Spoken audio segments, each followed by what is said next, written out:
IB Nation, welcome to a special edition of the Irish Breakdown podcast.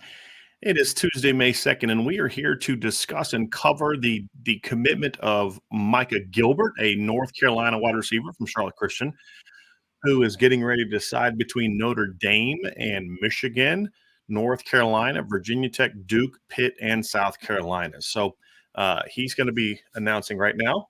So we're going to kind of announce it as soon as he announces it, and then we're going to dive into it.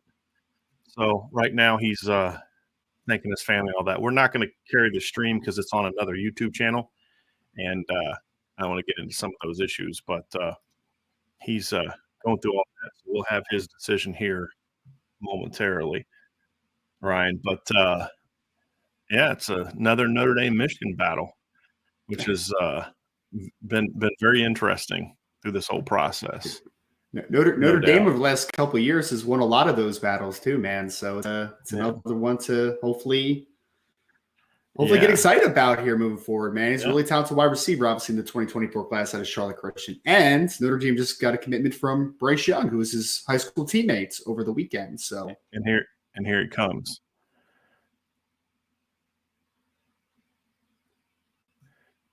So Micah Gilbert has committed to the University of Notre Dame in an expected move, Ryan. So Notre Dame gets a win over Michigan. Let's talk about what this means for Notre Dame. Yeah, I mean, so this one is big, folks. We talked about over the last couple of weeks that we have gotten as the staff, as just media, as the fans' perspective, you got a lot of perspective and I think clarity on what the wide receiver board for Notre Dame really truly looks like. You know, there was a lot of talented guys obviously on the board that we've talked about now for months, guys like Ryan Wingo, Jeremiah McClellan, Josiah Brown, deep roots of great talent, obviously, in the wide receiver group. But over the last couple of weeks now, you're talking about getting a commitment from Isaiah Canyon very recently, and now you get a commitment from Micah Gilbert, who was a player that, and we'll talk about obviously a lot of the backstory, Brian, but this was one that did look uncertain for some time for Notre Dame, but he brings a big body presence, physical, and Notre Dame continues the momentum in the state of North Carolina, which they've had a lot of success, obviously, over the last couple of years, including Sullivan Absher, Sam Pendleton last year. Now they have Bryce Young and Micah Gilbert, both from Charlotte Christian High School in the state of North Carolina as well. So Notre Dame continues their momentum in North Carolina. We're now up to 3 wide receiver commits in the 2024 class. So Notre Dame obviously is riding a lot of momentum at wide receiver under Chancey Stuckey. Well, it's not even North Carolina, Ryan. I mean, let's get a little bit more fine-tuned in our analysis here. This is the third commitment from Charlotte, North Carolina.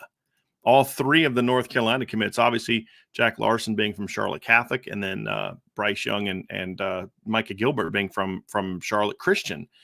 So let's dive a little bit into kind of where this came from, Ryan. As you mentioned, there was a very interesting backstory. We talked, I don't know, maybe a month or so ago, and we were kind of going over the receiver board, and you and I were talking about Micah Gilbert, and I said, I love this kid, but I just don't think Notre Dame's, got a really, they're in it, they're battling, but it just didn't seem like it was going to be a guy they were going to get. And at the time when we would talk to our sources, it was always, we love Micah Gilbert. It's just can't convince him to come visit. And he would express interest in Notre Dame and say all the right things, but it just being able to work out a time to get him on campus was a challenge. Well, a couple things really helped Notre Dame with that. Well, really several things helped Notre Dame with that. So one of the things was, obviously, this is a young man has a great football pedigree. His older brother, Mark Gilbert Jr., it was Ryan, you and I have talked about this. He was an outstanding DB at Duke, and if he doesn't get injured, he's in the NFL still, but he's probably a player in the NFL. He was an outstanding DB when he was younger. He is the nephew of Sean Gilbert, who was a very high NFL draft pick out of Pitt, and his cousin is Darrelle Revis, who also went to Pitt. So the thought was, well, that's why Pitt's in there, and it should help Pitt a little bit. His dad played at Duquesne, played basketball at Duquesne, which is a place I'm very familiar with. But what come to find out, the Revis connection actually helped Notre Dame a little bit. because Darrell Rivas and Chancey Stuckey were drafted by the Jets the same year, and they were teammates for 3 seasons. And so they still know each other.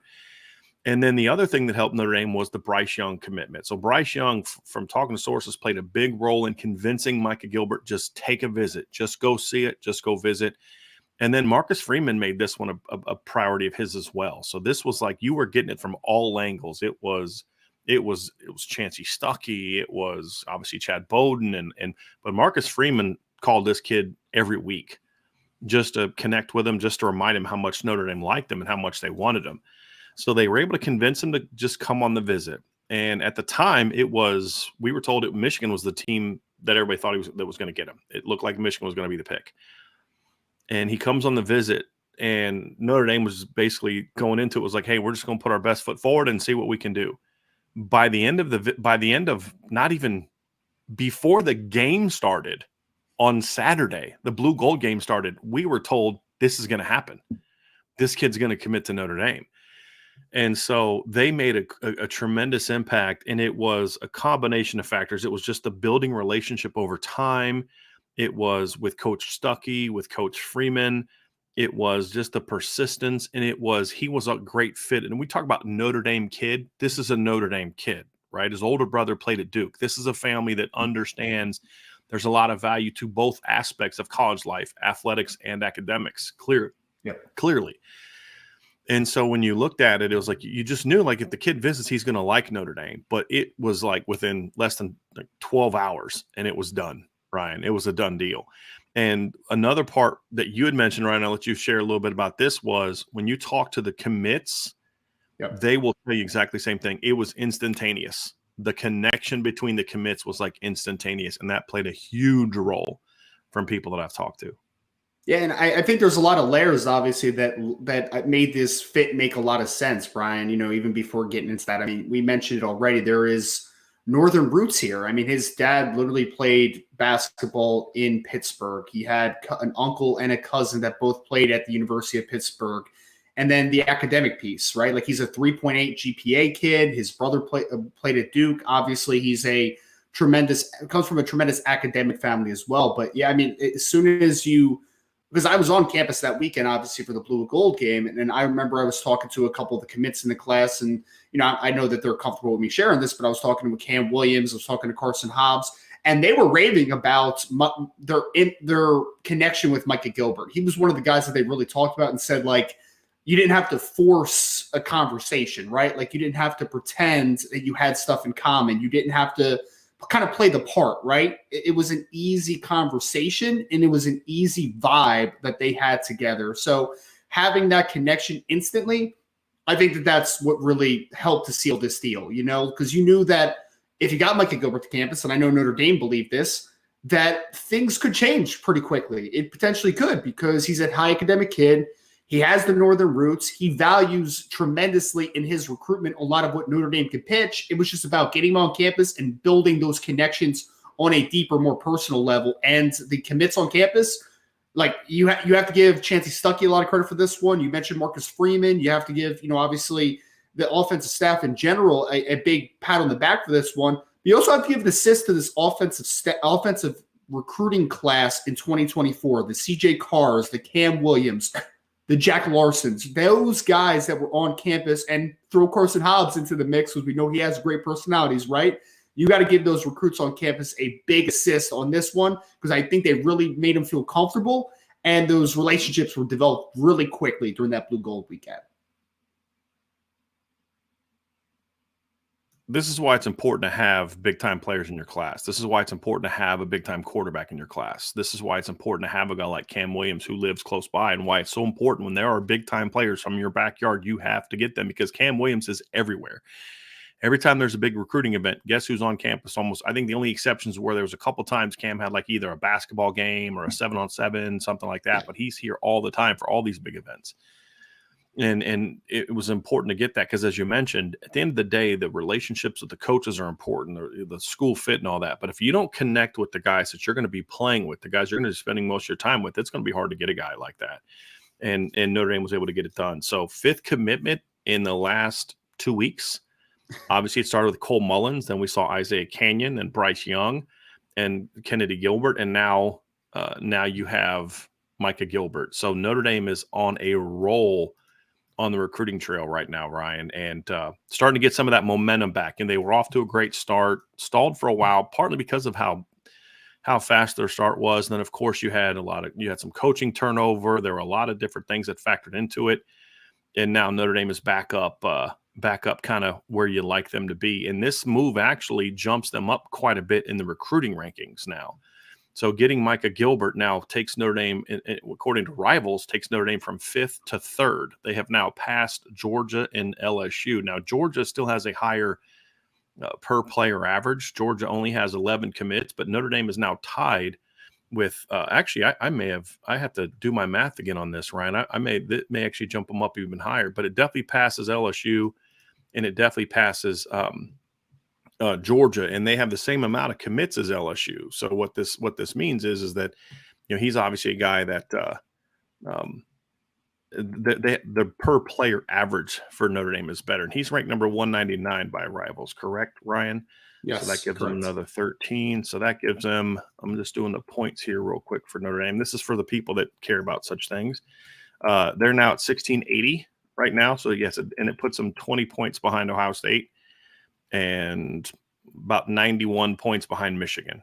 So Notre Dame obviously is, and they're one commitment behind Michigan. So, so this puts them back on track, obviously from a recruiting ranking standpoint, Ryan, and allows Notre Dame to, just take another step towards really closing this thing off. Because, we saw this last year, right? Like Notre Dame was ranked number 1 for a while, and they were really red hot, and they were really on fire. And then, of course, they kind of cooled. And what we're seeing now is they're starting to get to the point where they've got some momentum kind of going through the entire time. They're not just loading up early and then trying to hang on. And right. I think that's an important piece of this whole thing as well.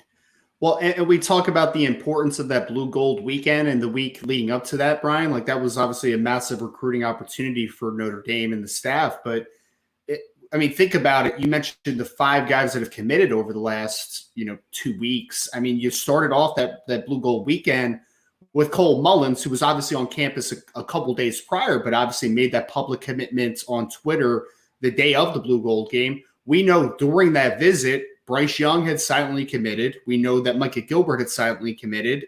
And we know that obviously Isaiah Canyon, that was kind of the last piece of the puzzle. Like we expected that one to not last too much longer leaving that visit. And Kenny Urlacher was the only one. When, not if, right? Exactly. That's basically what those were, yeah.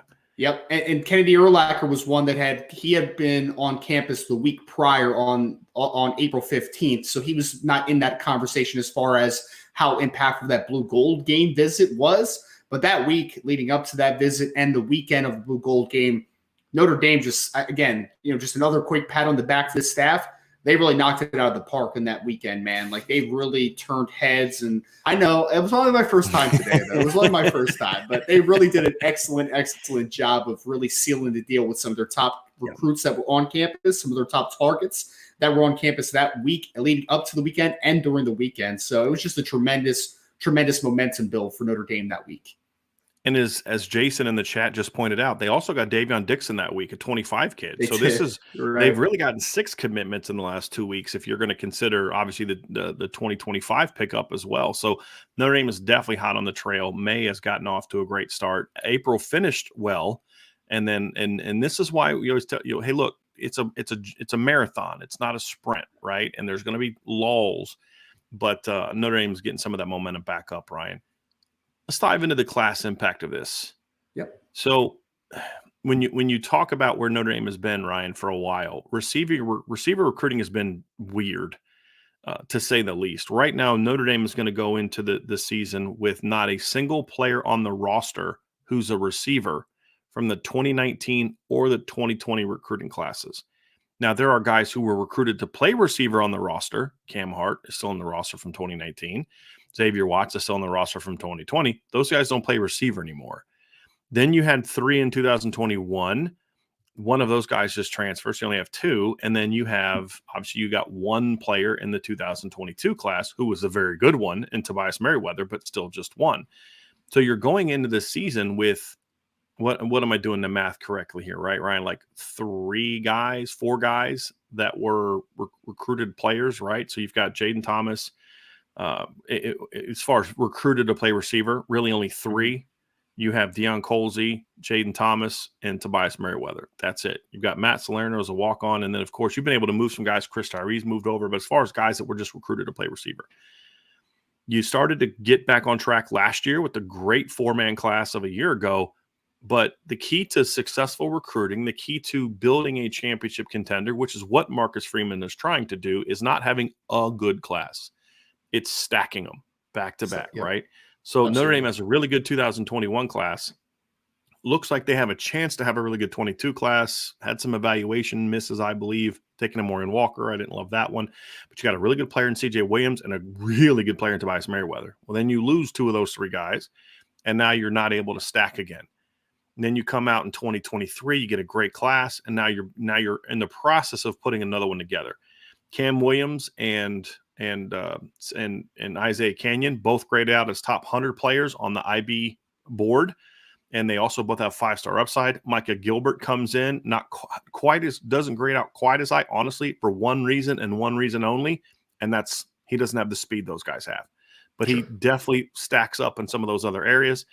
But some other skills, Ryan, that obviously give them a third top 150 or better player on our board. He's ranked 199 by 247. He's ranked in the 220s, I believe, by On3. He's a consensus 4-star recruit. I understand why some people have him ranked lower. This isn't a hammering people for. I get it. Some people some of these sites, they're infatuated with the measurables, the speed and all that. My evidence to counter that is I watch college football and I watch the NFL. Yep. And this is one position where it's more of a technically dependent position than necessarily a dynamic skill dependent position. And I think he's very skilled, and I think he's very athletic, and we'll get into the film. I just don't think he's fast. And I think that's the thing that knocks him. And that's what, because we have an 8-point grading system, and that's the thing that knocks him. The other thing that knocked him on our grade too, Ryan, is the intangible grade. He did miss several games last season with a wrist injury, so there's an injury background. The production, because of the system he plays in and the injury, is not, he's not on the same level as like Rico Flores and Jaden Greathouse from a production standpoint. That's part of it as well. So those are the factors that keep him from being a top 100 player, Ryan. But he's got a 4.5-star upside grade because the tools are there. You just got to put it all together. So now you also have that. But here's the other part, Ryan, and this is the big one, and I'm going to kick it over to you so you can kind of dive into this. Yep. It's not just about landing 3 really good receivers. That's great. You want to land 3 really good receivers. But if they don't play well together, then you don't have it. It's imagine having a basketball team, your NBA team, you go out there and you have the first 5 picks of the draft, and you draft a center at number 1, a center at number 2, a center at number 3, a center at number 4, and a center at number 5. You're going to have 5 very talented players. But you're not going to have a basketball team that you can go win with, right? Because you have all the same dude, and in receivers like that as well. You can't just have 3 cookie cutters. At least you don't want to have 3 cookie cutters. These 3 kids all complement each other very, very nicely, and that's a big piece of this class impact for Micah Gilbert. Well, and I think that's been a trend that we've seen over Chancey Stuckey in his first 2 cycles so far, is that they fit together, right? I mean, you talk about how Jaden Greathouse, Braylon James, Rico Flores, and Caleb Smith can fit together. Like Rico and Jaden Greathouse have somewhat similar-ish type of skill sets, but I mean, altogether, man, that's just completely different skill sets. And I think that's what you see in this class. And yeah, I mean, we could hyper-focus on the lack of speed for Micah Gilbert, but I would tell Notre Dame fans, if you watch the Blue Gold game, the slowest receiver in the 2023 class that Notre Dame signed was Jaden Greathouse, who held in 11 catches for 118 yards, right? There was a lot more that goes into playing the wide receiver position than flat-out straight-line speed. And that's what Micah Gilbert brings to the table, and we'll talk about that on film. But I think when you look at how they fit together, you now have Isaiah Canyon, who's that outside burner, vertically oriented outside receiver who has some upside as a route runner as well. But at worst, you're looking at a guy that say, you are 6'3", you're going to run in the 4.4s when it's all said and done in your Notre Dame career. You can challenge any cornerback vertically because you are either going to be faster than them or you're going to be bigger than them. Or sometimes you're going to be both.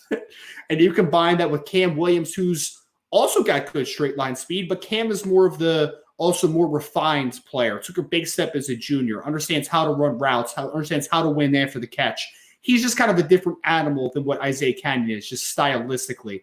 But then you throw in Micah Gilbert, who I would say has a little bit of that Jaden Greathouse vibe to him, right? Like you could throw him into the boundary and tell him win with size, contested catch, back shoulders, ability to run routes. But then you also look at him and say, you can be an inside receiver. You could be a big slot, a guy that could run routes, be physical, work through contact. And he's a little bit of a tougher guy to stop after the catch than what you maybe anticipate initially. So I think that they fit together perfectly, man, because none of these three have the same skill set. They all have a different layer to their game that is incredibly unique and incredibly independent to how they fit in the next level. And Ryan, none of them are locked into one spot, right? They can all play two, at least two. I think Canyon and Cam could play all three, but I like Cam a little bit more to the two field spots. Cam Williams to the two field spots. I like Canyon to both outside spots, and I like Gilbert to boundary slot. And if I was going to compare him to a current Notre Dame receiver, I'd probably compare him a little bit closer to Jaden Thomas. He just has a little bit better outside ability, I think, than Jalen had. A little bit better, winning in the contested point, route running, a little bit more foot quickness than Jaden Thomas has. But he brings a lot of the same attributes that Jaden Thomas brings to the table. And so, to your point, Ryan, they're three guys that have a lot of similarities, but also some very important differences that allow. Because the other thing too is sometimes, Ryan, you can get too diverse with your receiving core. You're right. Yep. You can go to the other extreme, and you're like, okay, these guys are very different, but they don't fit into the offense. Notre Dame is a pro-style pass game, which means you need guys that can work down the field. You're not going to be Clemson 2018, where you're basically bubbles, quicks, and bombs. I mean, that's what right? I mean, that's basically what Clemson was back then in that offense. It was bubbles, quicks, and bombs. I mean, that was their offense. This is going to be more of there's going to be layers and floods and, they call it sail concept. Sail concept is basically a backside flood route. I mean, that's basically what sail is. You're accomplishing the same thing. It's layers. It's horizontal stretches. It's vertical stretches. It's clearing out zones to bring another guy in. It's taking your shots. It's players are important, but it's got to be more scheme oriented a little bit more vertically oriented. And so you're the one thing I do like that they're doing is they're bringing in unique skill sets, even though they're not bringing in a lot of different body types. And I think that's important. And what we saw too much in the past was just the same skill set over and over and over again. And then some people started to counter, well, you need this body different. I don't care about different body types. I care about different skill sets.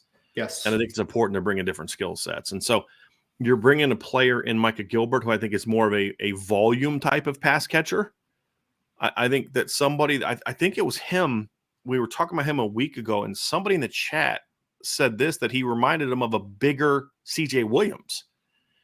And I think that's, as far as how he plays, but you're correct. This is like a 20-pound, heavier, stronger, more physical version, but he plays the game a lot like CJ Williams played the game, which is quite a compliment because, as you know, I was very high on CJ Williams coming out of high school.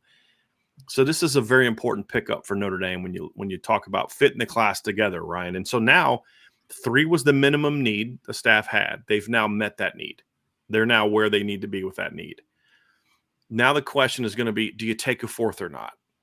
Yep. And I think that's going to be the question. If I had to predict right now, I would say yes, but it's not a given. There's a lot that goes into it, and it's not something that just the receivers coach can decide. It's something as a staff you have to decide, and the head coach has got to say, okay, yes, you can go over your number in this class. So I think that's kind of what the next decision is going to be. But this is shaping up, Ryan, just as a whole.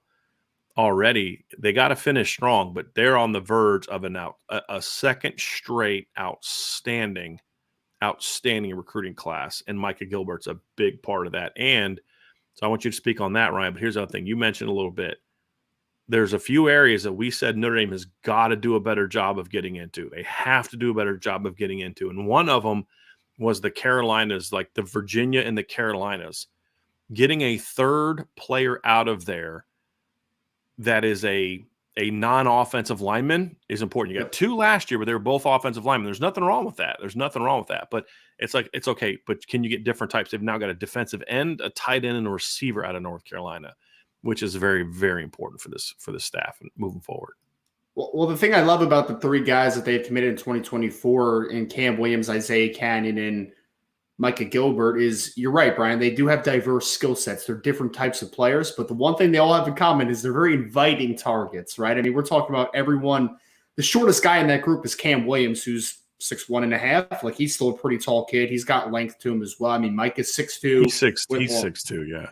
Yeah, he's 6'2" with long arms. You talk about Isaiah Canyon, 6'3" plus with long arms. Like, very inviting targets that I think are going to fit together really well. I'll tell you what's going to be one of the more fun conversations that we're going to have is whether they stay at 3 or they go to 4. When we're talking about after National Signing Day, talking about the 2-year kind of combination of wide receivers. Man, if we stacked all the class together, the 4 from 2023 and the 3 from 2024, or possibly 4 in 2024, we're talking about like really nitpicking to try to order those guys as far as like who's the best ones, who's a little bit further down the board. Like, that's going to be a fascinating conversation to have because Chancey Stuckey has not only gotten numbers now the last 2 years, and he needed to get numbers, he's also got just really good football players, man, just across the board. So again, shout out to Coach Stuckey. Impact talent. Job. Yeah. Yes. And he was one of the biggest question marks of Marcus Freeman's hires. I mean, we sat there. I was a big into the Jacoby Shepard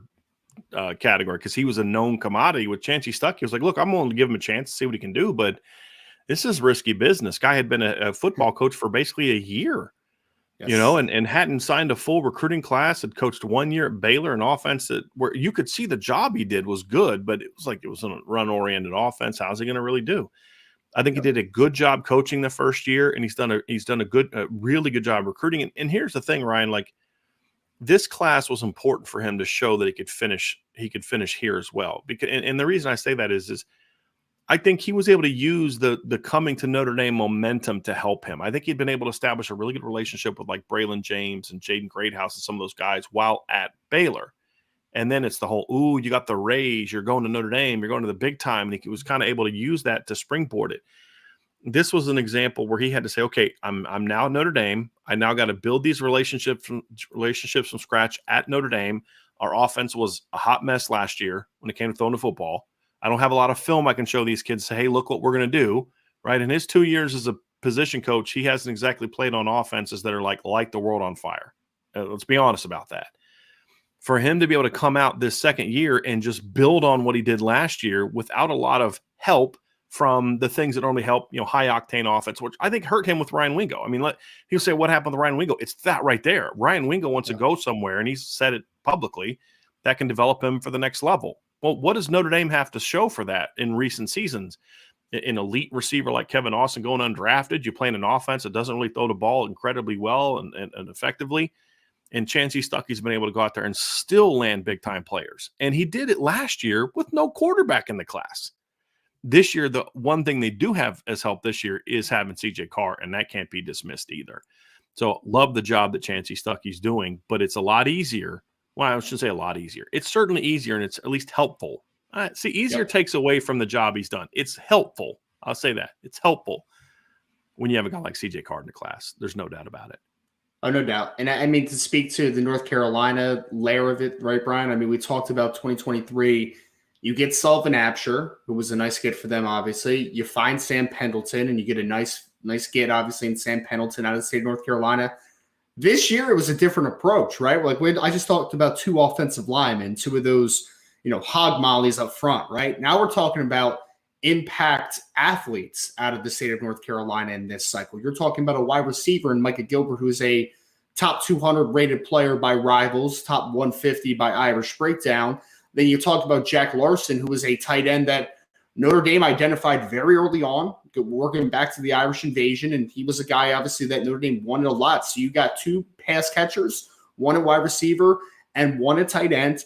And then you got Bryce Young, who, although is a legacy with his dad being Brian Young, you still had to win that one, right? Because there are a lot of programs going after Bryce because they see a lot of what you've been talking about for a long time now. You see 6'5", 245 plus pounds, long arms, athletic, growing into his body. We have not seen the best version of Bryce Young as far as playing the defensive end position. And that's exciting. A lot of teams got excited this offseason. We've seen countless offers. We've seen a lot of visits taken. Bryce Young was not a foregone conclusion to Notre Dame, despite of who his dad was. So getting those 3 players out of the state of North Carolina. Perfect example, Ryan. Perfect example.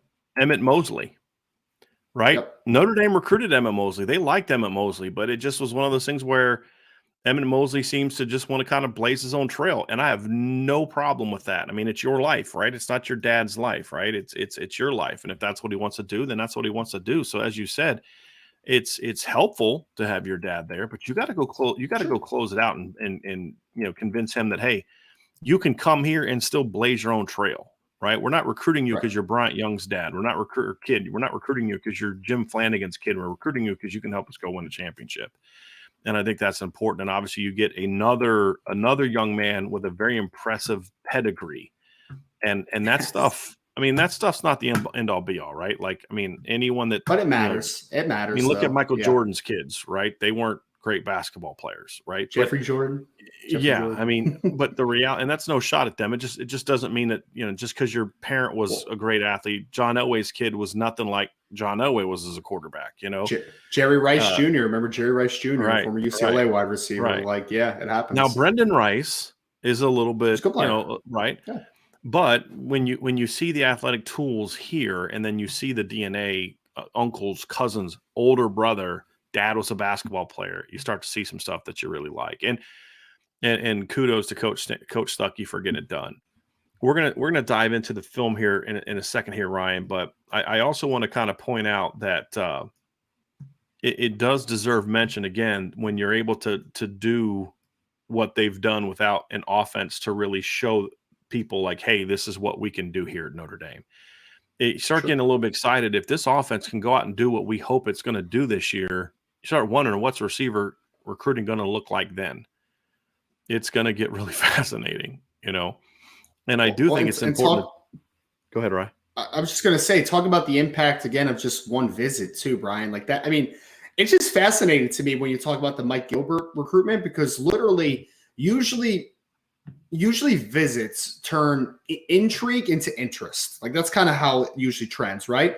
It turned intrigue into a commitment to one weekend at the University of Notre Dame. I mean, again, it's pretty crazy how quickly this one happens and how quickly Notre Dame was really able to close on a guy like a Micah Gilbert. Because to your point, is a North Carolina kid. We know he was being courted by a lot of the Midwest powers. Some SEC schools were thrown in there. All the ACC programs were in that conversation as well. And getting a kid like this and that pedigree is attractive because you say, brother went to Duke.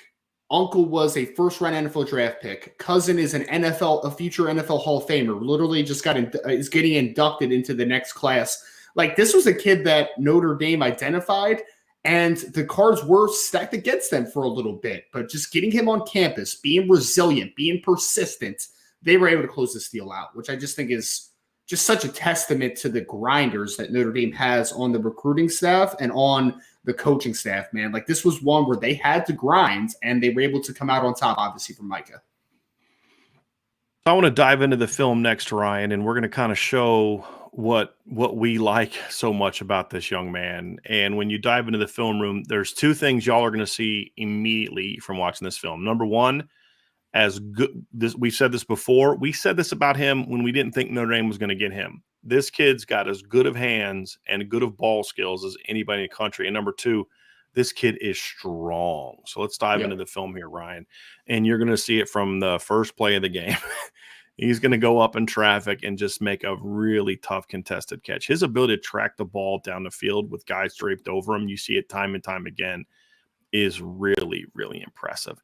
The other thing you see in contact is insane too, man. Like, it's really impressive. This is the thing I want to point out too. There's a difference between a lot of people assume that because you're fast, you're athletic, or because you're not fast, that you're not athletic. This is a perfect example of this route shows a lot of what I like about him athletically.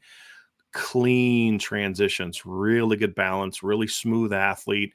Great. Look how easily he's able to flip back and get this ball. It's not that it's a hard route, Ryan, but it's not a route that's going to look this clean if you're not athletic. Really good route. And you see him do this a couple times, but also you see almost everything he does, Ryan, he catches the ball away from his body. He is without question a hands pass catcher, which is something I absolutely love. I mean, Brian, he might have, of any of the wide receivers I've watched in this class, and obviously they're mostly guys that are on Notre Dame's board at this point. This kid might have the best hands of anybody I've seen in the 2024 class. Like, at least he's in the conversation, man. Yeah. He's one of those guys that plucks consistently away from his body, which is just a testament to his concentration and his confidence to be able to do that as well. I've probably watched about 40 or 50 of the top receivers in the country, and he's in the top 3. I mean, he's in that conversation. Just as far as pass, like just pure catching the football, hand strength. And what does that mean? Here's what you'll see from Micah. This is another good route, though, Ryan. He's very quick and efficient getting in and out of his breaks. Look at this. Finds that soft spot and another contested catch. And not contested because he doesn't separate, contested because the quarterback says, I know he's triple covered right here, but I know he's going to make that catch and he's going to go up and make the play for it. Really impressive catch. But the thing you like, Ryan, what does being a great pass catcher mean? Strong hands, obviously. We talk about catch radius. This is a sloppy route. You want to see him sink his hips down in the ground. He gets out of it pretty quick, a little bit choppy. This is not really a highlight to me. What I do like, though, Ryan, is he sells the go route out of that cut pretty well. It's got that corner spin.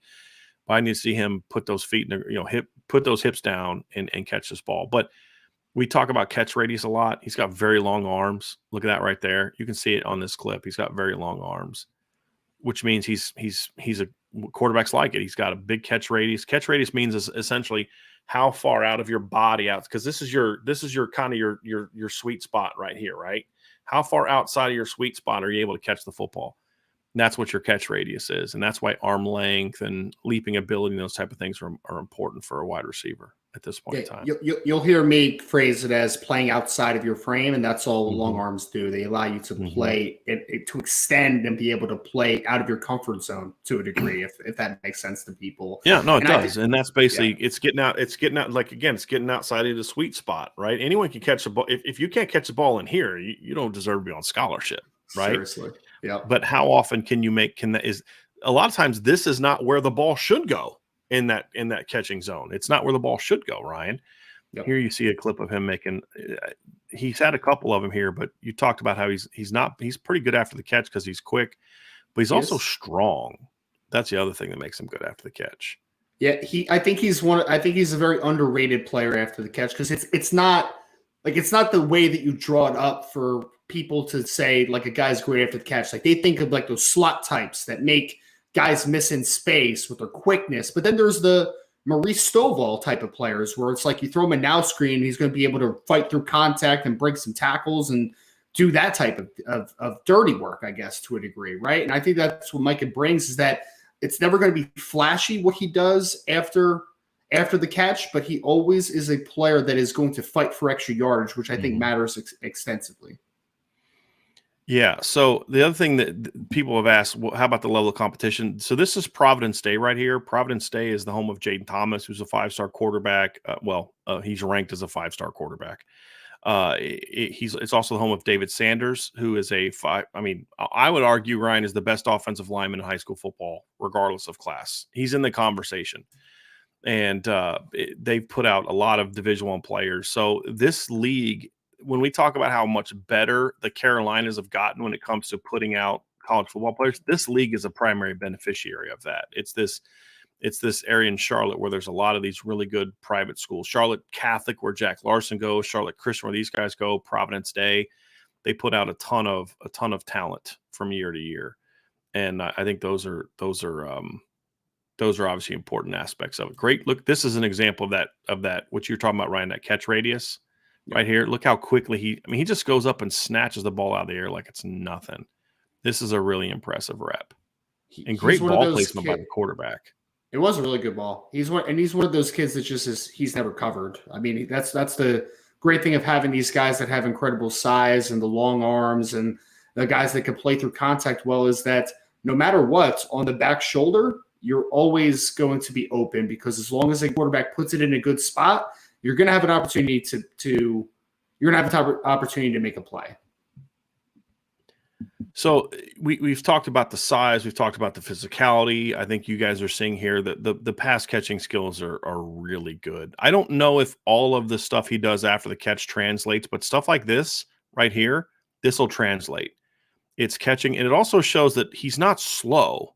This is a clip that shows he's not slow. He's just not a burner. He's not a guy that's going to win with speed on the next level. But this is also a kid that as you can see, has some ability to run. He has some ability to, when he gets in space, he can run. So I think when we talk about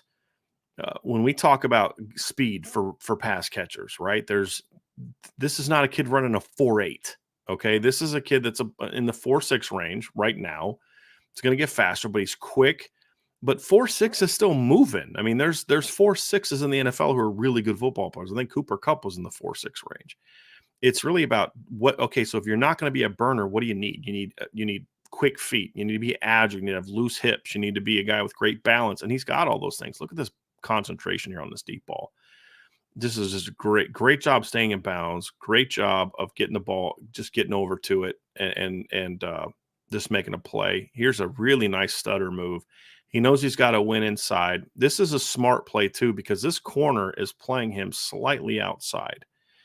And so he stems the guy up. He tries to get the guy bite inside. He steps it inside, sells it, and then that gives him the separation he needs to get to outside and make this play.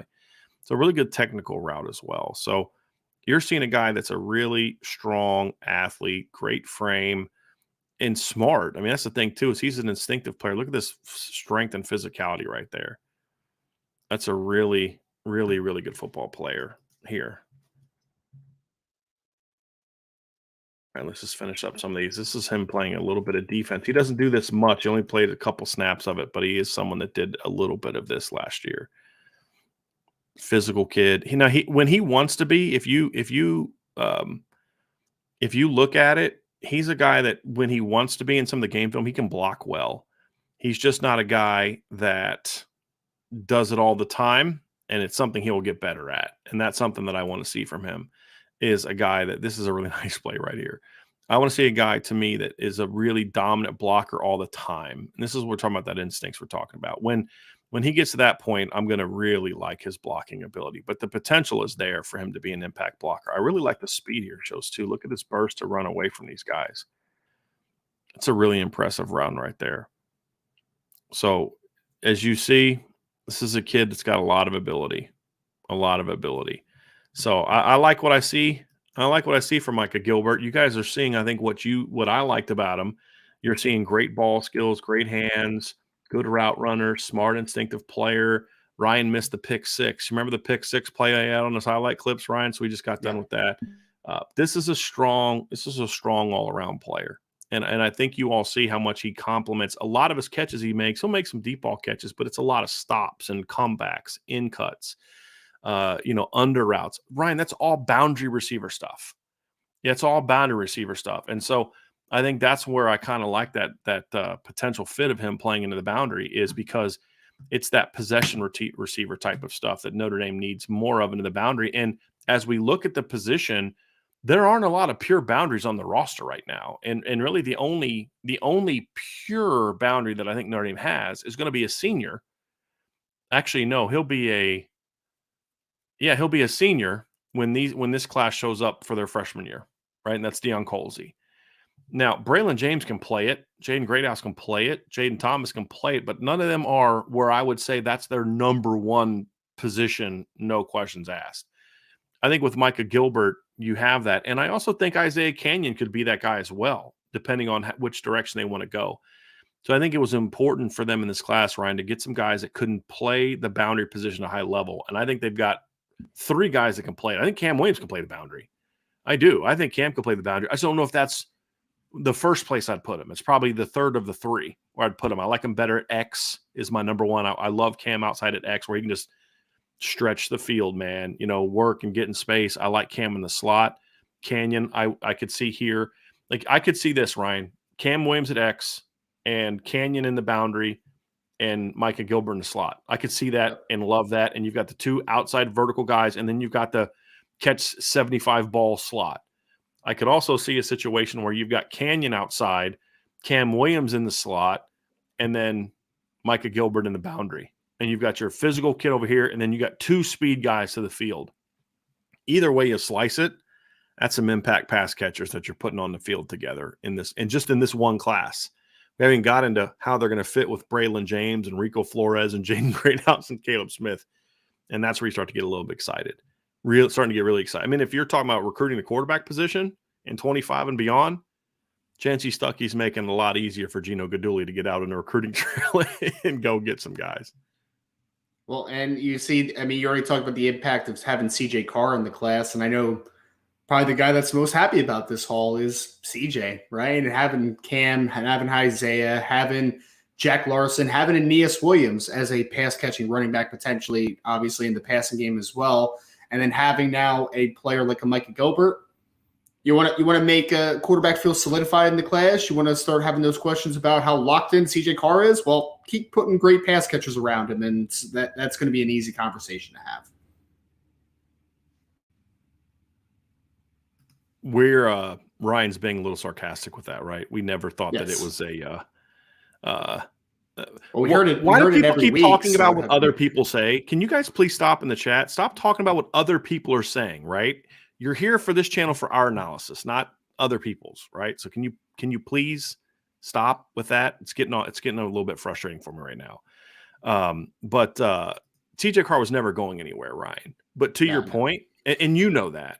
But to your point, do you want one way to make sure that he doesn't have any desire to go anywhere else? Make it to where it's, why would you go anywhere else where you're not going to have the combination of skill talent at running back, skill talent receiver, and skill talent in the talent offensive line?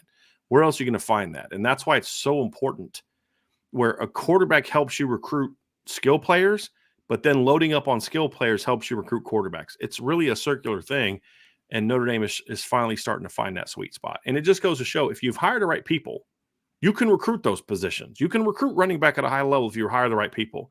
If you hire the right people, you can recruit receiver as well as anybody in the country. Think about this. Chancey Stuckey is recruiting the receiver position off of one season at Notre Dame in which they went out and beat Clemson by 21 points and threw for 86 yards. And he's still able to turn that into Braylon James, Jaden Greathouse, Rico Flores, and those kids never wavered. Never wavered. Get Caleb Smith last, then you get Cam Williams, then you get Isaiah Canyon, now you get Micah Gilbert, and he's doing that off of the pass game that we saw last year. That's an impressive thing, Ryan. It starts getting you pretty fired up. Yeah, it does, man. It does. I mean, just to think back to where we were just this time last spring, right? Talking about 4 healthy pass catchers that were scholarship players, to see where the wide receiver position was left after the previous staff, and to now just a year later having the 4 wide receivers in the 2023 class, to have now 3 wide receivers in the 2024 class with the potential to maybe taking a 4th. The health and the future of the wide receiver position has just changed so drastically since Coach Stuckey got here. So, Ryan, let's talk a little bit about what's next. I think right now the question for Notre Dame is, where do you go next? What are you going to do next? And here's the decision that the Notre Dame staff has to make. Do they go out and say, okay, we're going to bring in 1 more and go back-to-back years with 4?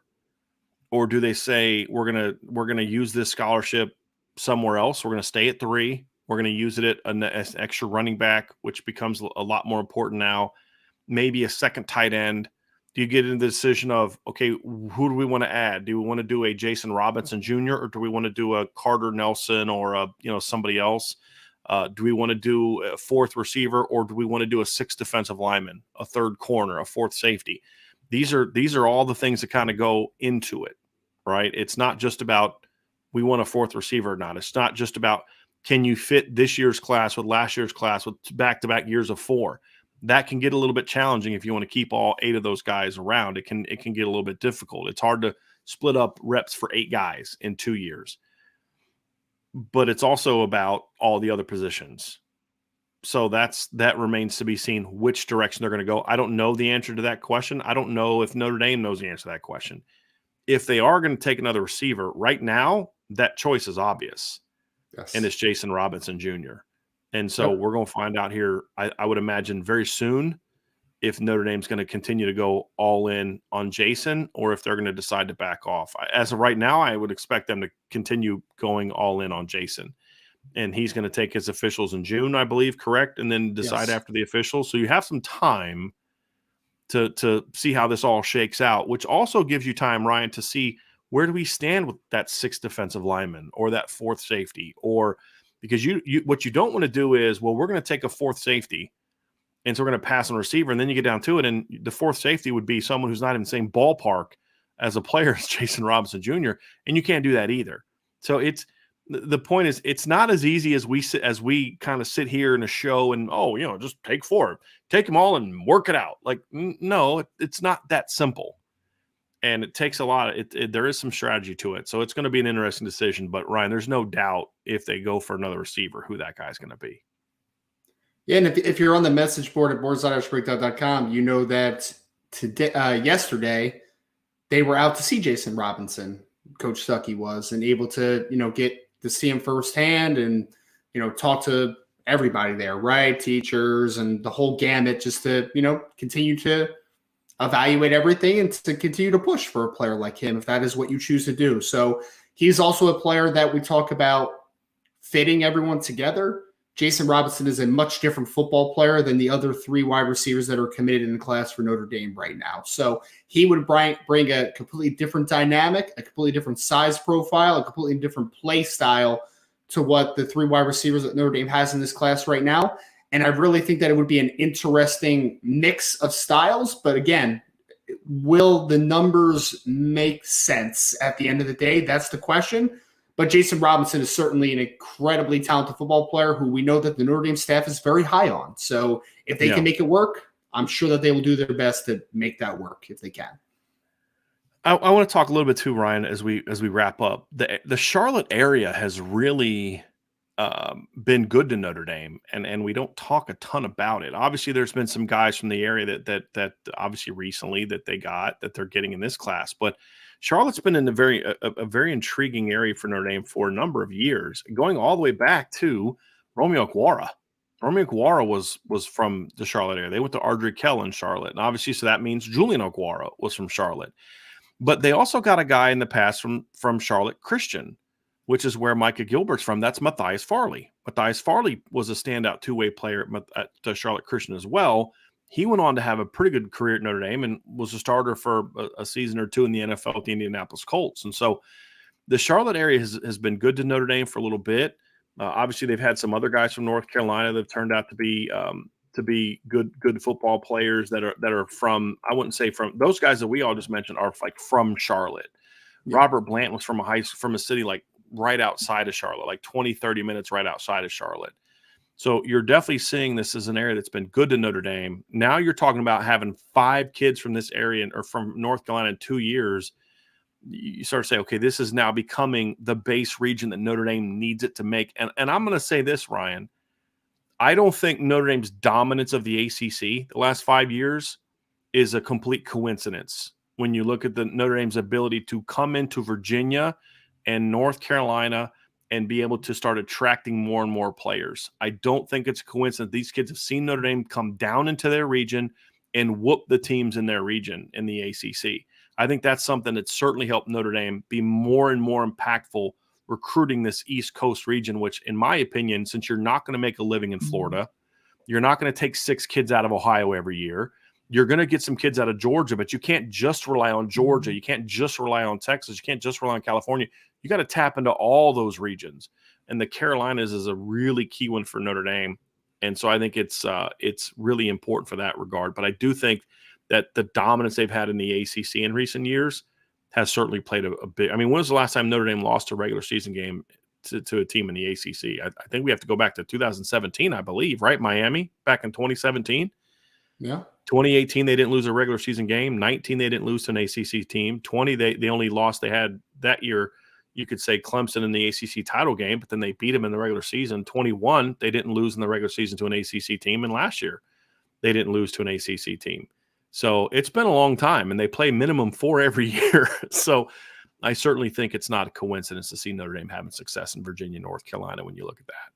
Well, and I think when you're talking about North Carolina and Virginia, it's similar to how I feel about the St. Louis, Missouri conversation too, Brian. There's no major power in the states, right? It's like North Carolina's a good school. They play good football. NC State's a good school. They play good football. But if Notre Dame is in a battle with the North Carolina's NC States of the world, they should win that matchup 9 out of 10 times. We're talking about for North Carolina kids. They should.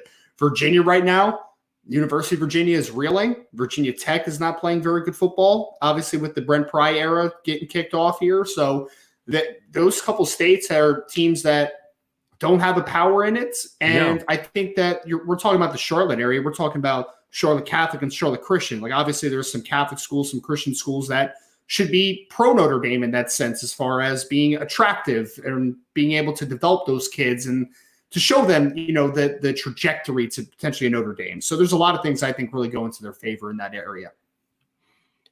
So Ryan, we've kind of talked about what's next. We've wrapped up this class. I do want to go to the mailbag next, but again, just kind of to put a bow a little bit on this one. This is why I'll say this. This is a recruitment that I don't think happens without this current staff being on campus. And I'm not talking about one guy's a good recruiter, one guy's not. But here's the reality of it. One of the biggest complaints that we had about the previous staff is if they couldn't get traction for a kid for a while, they just would quit and move on to somebody else. Notre Dame had to chase Micah Gilbert for a while. They had to pursue him for a while. It took a while for him to come around to them the way that they were already on him. They've been on him for a while. They've liked him for a long time, based on game film, based on on camp film, different things that they've seen. He's been a guy that they really liked for a while, but he didn't like them it's not that he didn't like him. It just, he was more focused on the schools close by and do I really want to go all the way up to, Indiana and all that kind of stuff. But you stay on it, right? If you like a guy enough, you stay on it.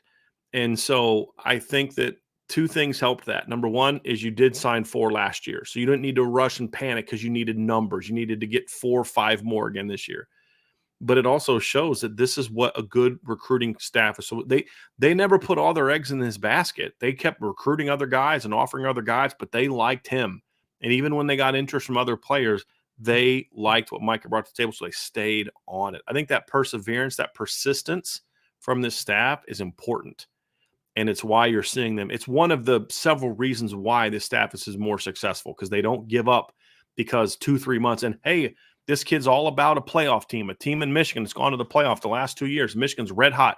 Michigan just got a 5-star quarterback from this kid's city, right? He played against Jaden Davis twice last year, beat him in the regular season, lost in the championship game. That's why Michigan was considered a major player. Ron Bellamy's relationship and the fact that they just got a 5-star quarterback from his city. Notre Dame had all the reasons in the world to say, we'll just focus on other guys. It's not worth the time and investment. But they didn't. They stuck with it. And huge kudos to the staff for being that way. And that's why they've won a lot of the battles that they've won, Ryan. The minute Isaiah Canyon went on a visit to Georgia, the previous staff would have just, we're not going to get him, move on, and not gone after him. And now you've beaten Michigan for 2 receivers that they flat out wanted big time in this class. They wanted Cam Williams, big time. Notre Dame beat him.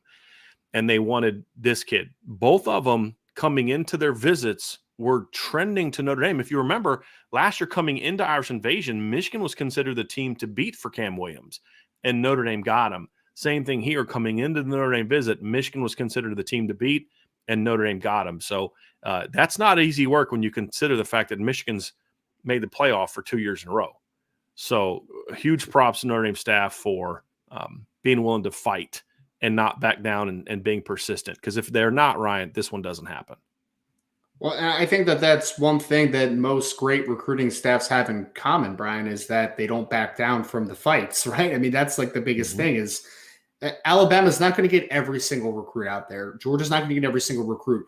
But you know what they don't say when the other comes after a recruit? They don't say, oh, okay, you can have him. Like they fight for it, man. They fight to the very end. And I think that for Notre Dame to be a next level, high caliber recruiting team that they have now become under Marcus Freeman, they can't be afraid to have those fights and be afraid to back down. Like even guys that they missed on, like DeMello Jones, for instance, that is a Georgia commit now. Like they didn't back down from Georgia in that instance. It's just that DeMello likes Georgia a little bit more. Like that's just kind of where the conversation goes for me. So you can't back down, because I think that for every recruiting class that is superior or high level on the college level, it's all about that competitive spirit. And that's one thing that I think Marcus Freeman has really breathed into this coaching staff, into this recruiting staff, is that, like, we're not going to back down. Like, those kids we really like, we're going to fight until they tell us to stop calling them. Like, that's kind of where we are with it. And that's something that I think is consistent about great recruiting staffs across the country.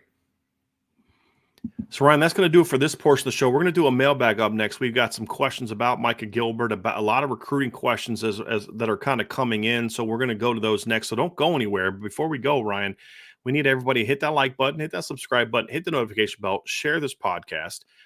We would greatly appreciate a 5-star review if you're listening via your podcast app. And if you have not done so, sign up for the message board at boards.irishbreakdown.com. So, Ryan, let's dive into the mailbag because we have a lot of good questions obviously coming up, and we have a couple thank yous here. Kay Grant with a big super chat. Thank you very, very much. The shirt makes an appearance because, yes, I do believe Micah Gilbert is is a gap closer from the standpoint of he makes this team better. He makes this unit better, and it's more about you're now looking at a receiver unit that absolutely closes the gap. No question about it. And Notre Dame's now done that 2 years in a row. You got to hold on to them. That's always a thing. But certainly a big one. We thank you for that super chat very, very much. And then Anthony Solomon also with a super chat. Thanks for the excellent coverage of Notre Dame football. You are very, very, very welcome. Bobby Halfacre says, love the show, guys. Smash the like button and let's go Irish. Absolutely. So we thank you for that as well. So, Ryan, I'm going to read these questions because a lot of them are recruiting questions. So I'm going to give you a shot to kind of to take answers at them. So I'll go ahead and read those, a little mix up or a little change up from what we normally do. There'll be a couple that I'll have you read that are directed towards me. But let's start with this one from John DeCrisio. He says, what happened to the Ryan Wingo recruitment? Thought we had a pretty good chance at one time, but now never hear much about it. I mean, John, we've talked about the Ryan Wingo stuff over the last few weeks on the podcast. We talked about it on the message board a ton. I mean, it basically, the traction was lost. And Ryan Wingo said in a recent interview that he wants a track that's going to get him drafted high in the NFL and developed properly in that regard. And the track record for Notre Dame at wide receiver over the last few years, Ryan already hinted at this during the show, is it's not quite to that degree, right? Like, that's not the school that you're going to go to necessarily if you want that easy track to being an NFL wide receiver. Hopefully it gets to that road at some point or to that level. But right now, that's just kind of not where it is. And I really do think that, in my opinion, throughout this entire process, I thought Ryan Wingo really liked Notre Dame a lot, especially early on in this process. I think that there was a lot of things that make sense from Wingo. He's a Midwest kid. He's a high academic kid. He's a really soft-spoken, nice, polite dude that I think would have fit perfectly at Notre Dame from a just personality perspective. And everyone that I've talked to close to him, I think kind of, reciprocates that, right? It's like that he would be a tremendous fit at Notre Dame. It's just a simple fact of football is important to him, and being an NFL player is important to him. And there's nothing wrong with that. That's just what it is for Ryan Wingo. And I said maybe a month and a half ago, I was like, I remember saying on a Recruiting Hour show probably multiple times that if Ryan Wingo doesn't visit Notre Dame in the next few weeks, things over with, right? Because at some point, the things that matter most to him came to the forefront, and he loved a lot of what Notre Dame had to offer, but they didn't have everything on his list that he felt was important to his recruitment. So it's kind of where you are with Wingo. It just wasn't an all-around fit for everything Notre Dame can offer. I think that he loved a lot of what they could, but there was something missing that he just didn't want to take a gamble on, obviously, right now. And that doesn't make him a bad kid. It doesn't mean he's a money grabber. It just means the fit wasn't there for him. That's just going to happen. It's just going to happen.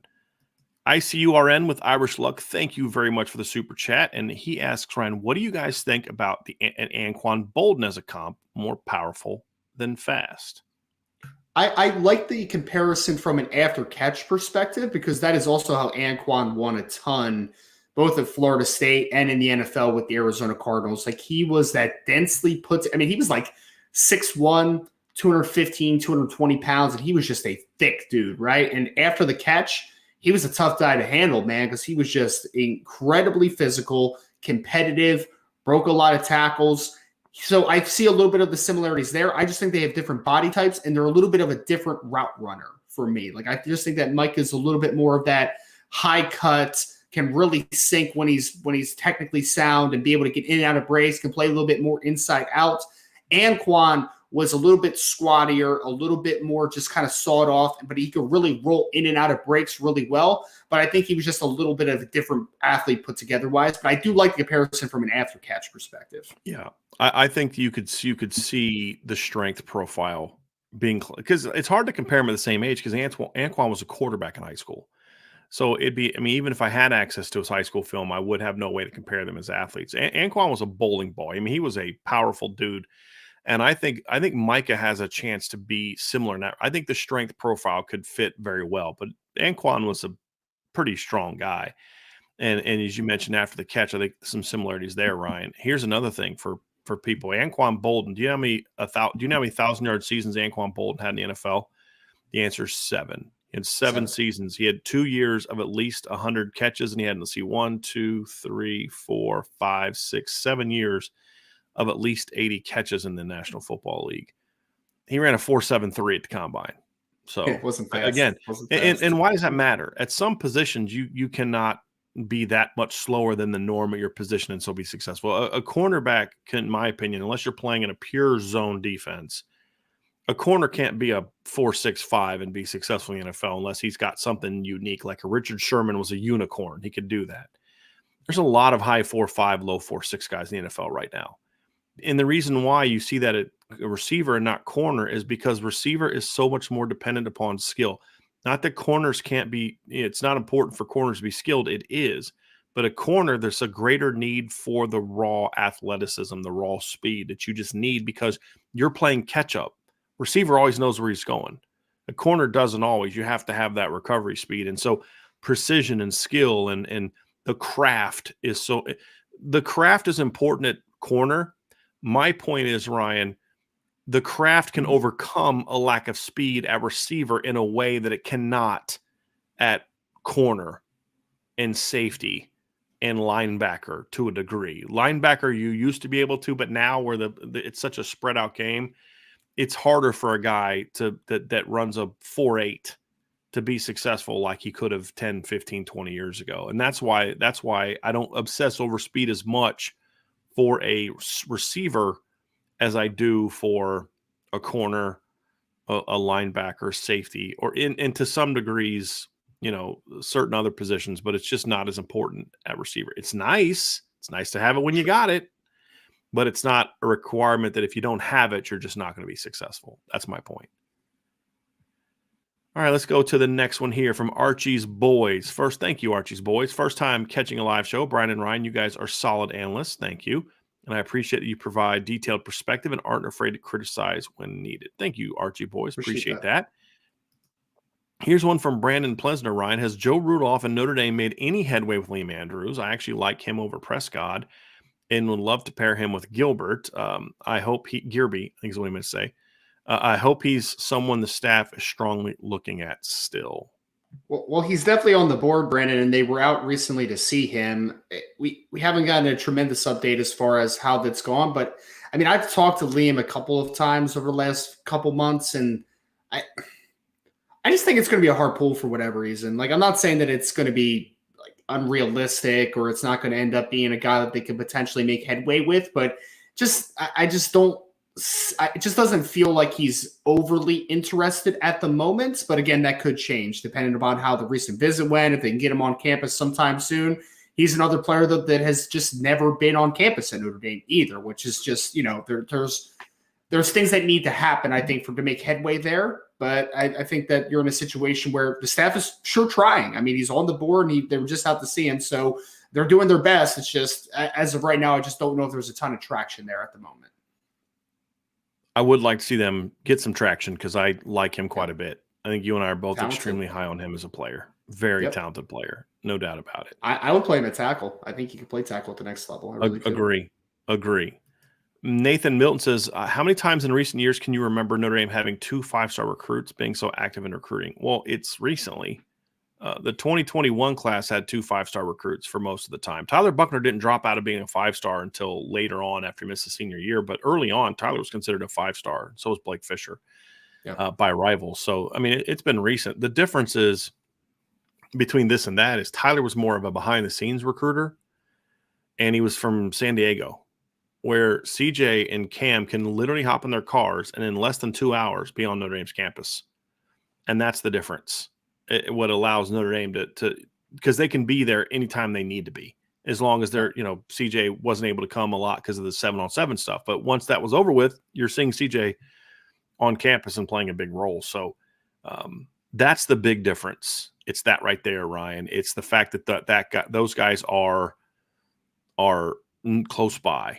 And last year you had Keon, it was a 5-star, and Drake Bowen was very highly ranked. And I mean, it wasn't quite a 5-star, but you've had some big guys like that. It's just getting those guys that are close by is a huge part of it. And it also helps as far as keeping those guys in the class, because you can just kind of have them down whenever you need to. And it makes it easier to keep that relationship, where a kid in Tampa or in Texas, it can be a little harder to do that. Yep. Irish Chi-Town asks, Brian and Ryan, is Micah Gilbert as strong as he appears from the game film I've seen? He seems to be very strong for a wideout, but I'm not sure what type of talent he's playing against. I mean, so we hit on the talent, Irish Chi-Town. It's good talent down there. So he's playing against some really good football teams. We talked about a couple of the teams in the area that are tremendous, obviously. He's playing against guys like Jaden Davis and David Sanders. And so there's a talent pool down there in North Carolina. So I think for me, he is playing against really strong competition.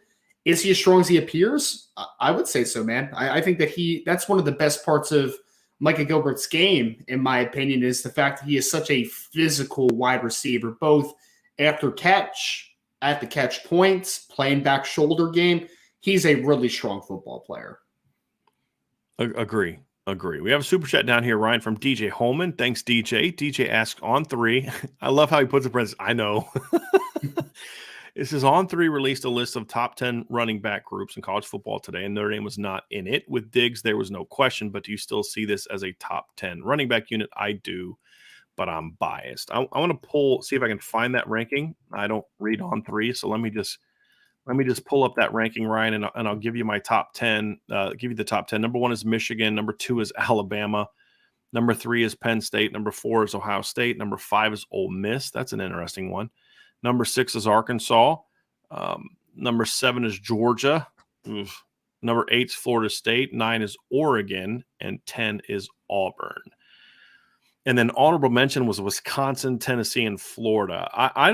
I'm having a hard time with Wisconsin not being on there based on some of these other groups they have on there. But, I mean, looking at this, absolutely Notre Dame needs to be on there when you consider some of the teams that they have on there, Ryan. Yeah.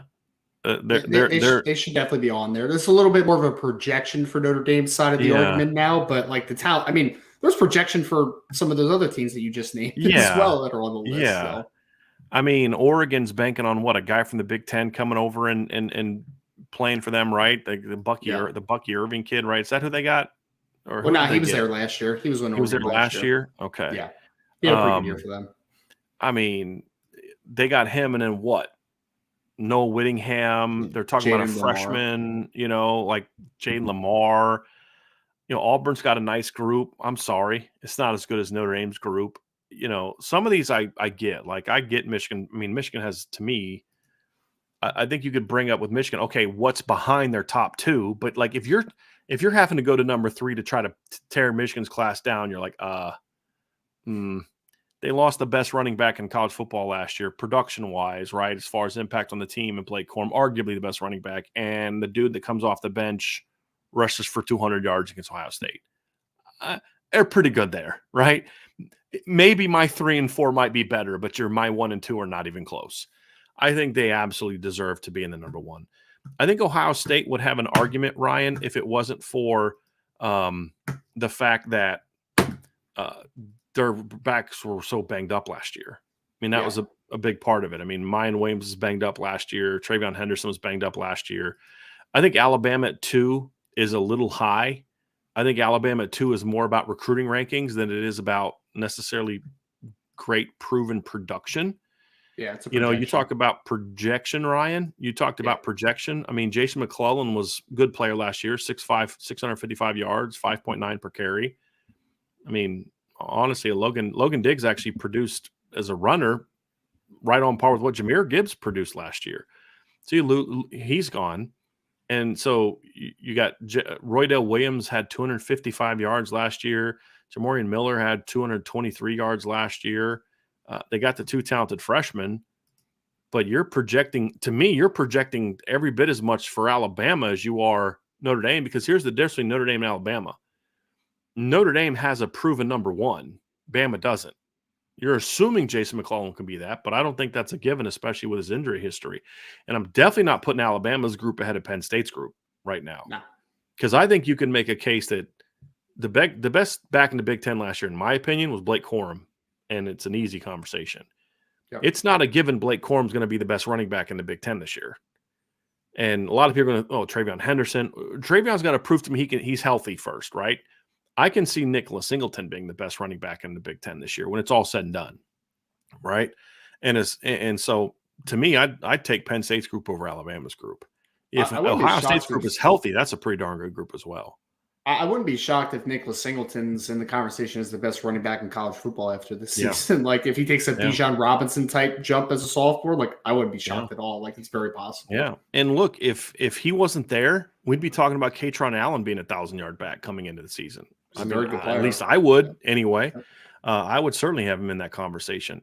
Ole Miss, you're basically just looking at, okay, Quinshon Judkins is a dude, which is fine. I'm fine with him being in there. Their other guys are good players, but I mean that's more about Quinshon than it is anything else.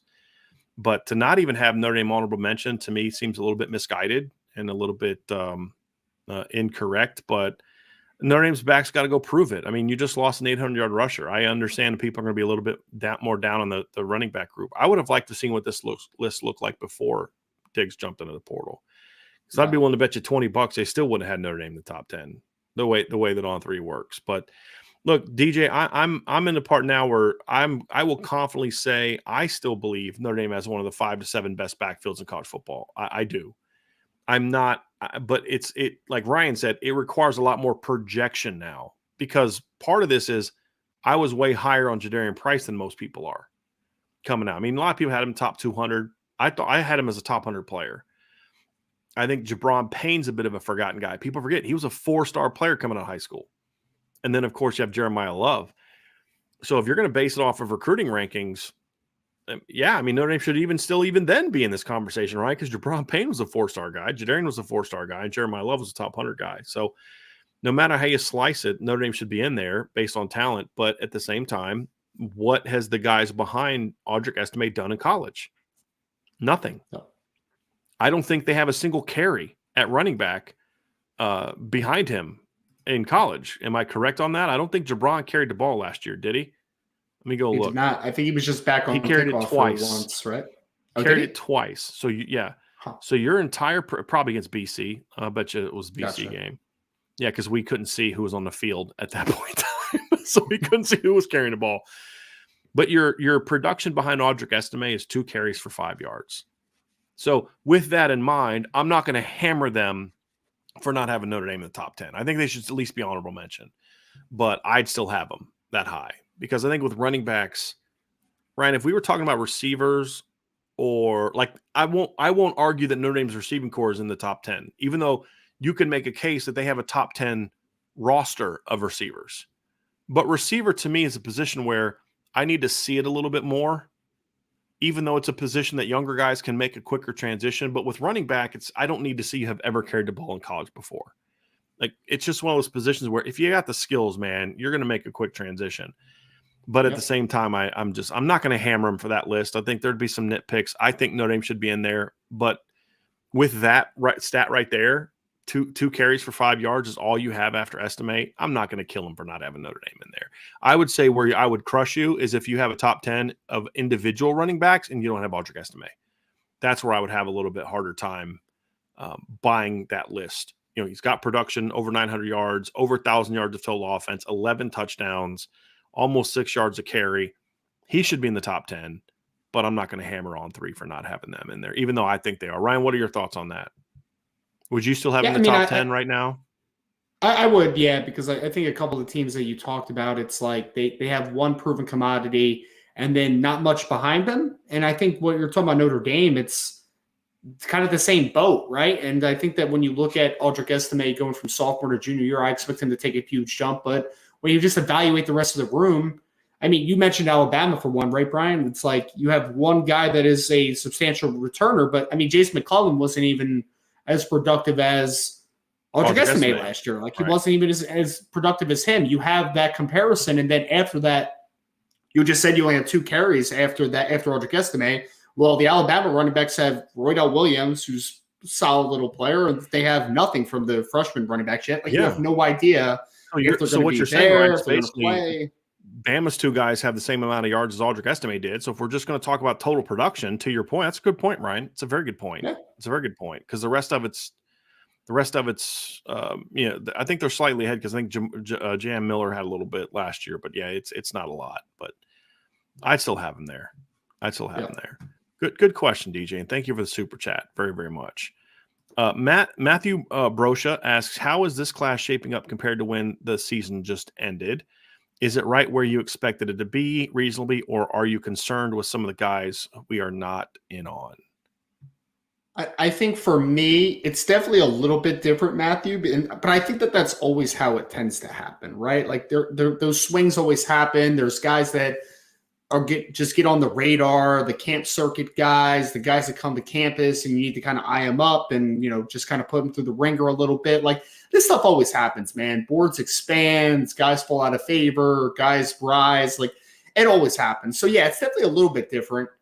I'll say this as far as how I feel about it, though.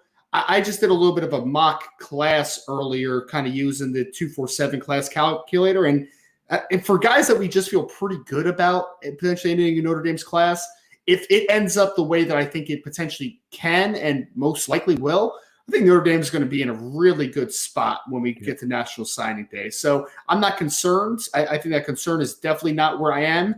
There are a couple positions that have me a little bit nervous, I guess, as far as, potentially closing on some guys. Yeah.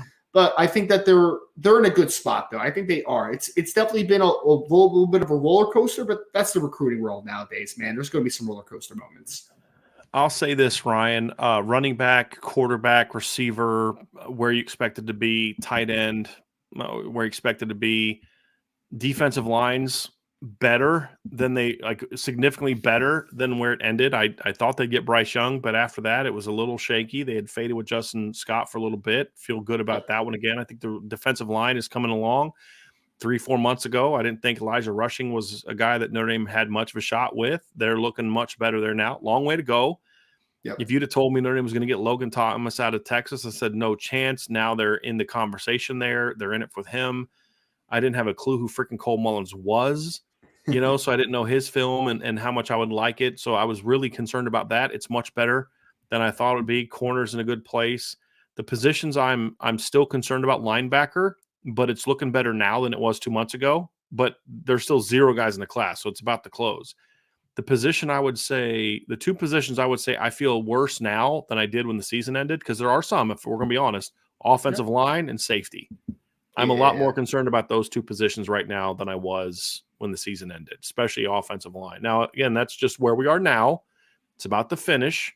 I'm just being honest about where I am right now, because I thought Matthew asked a good question. And overall, I think they're trending in a good place. Because, Ryan, I did the same thing on Rivals. I added the points up with the just guys that I kind of think that they'll get if they just close well. Not even like they hit a inside straight grand slam, flip these 4 guys, do all that, and they would have had around 300 points or 3,000 points, which is a top 4 class and by far better than anything Notre Dame's ever done.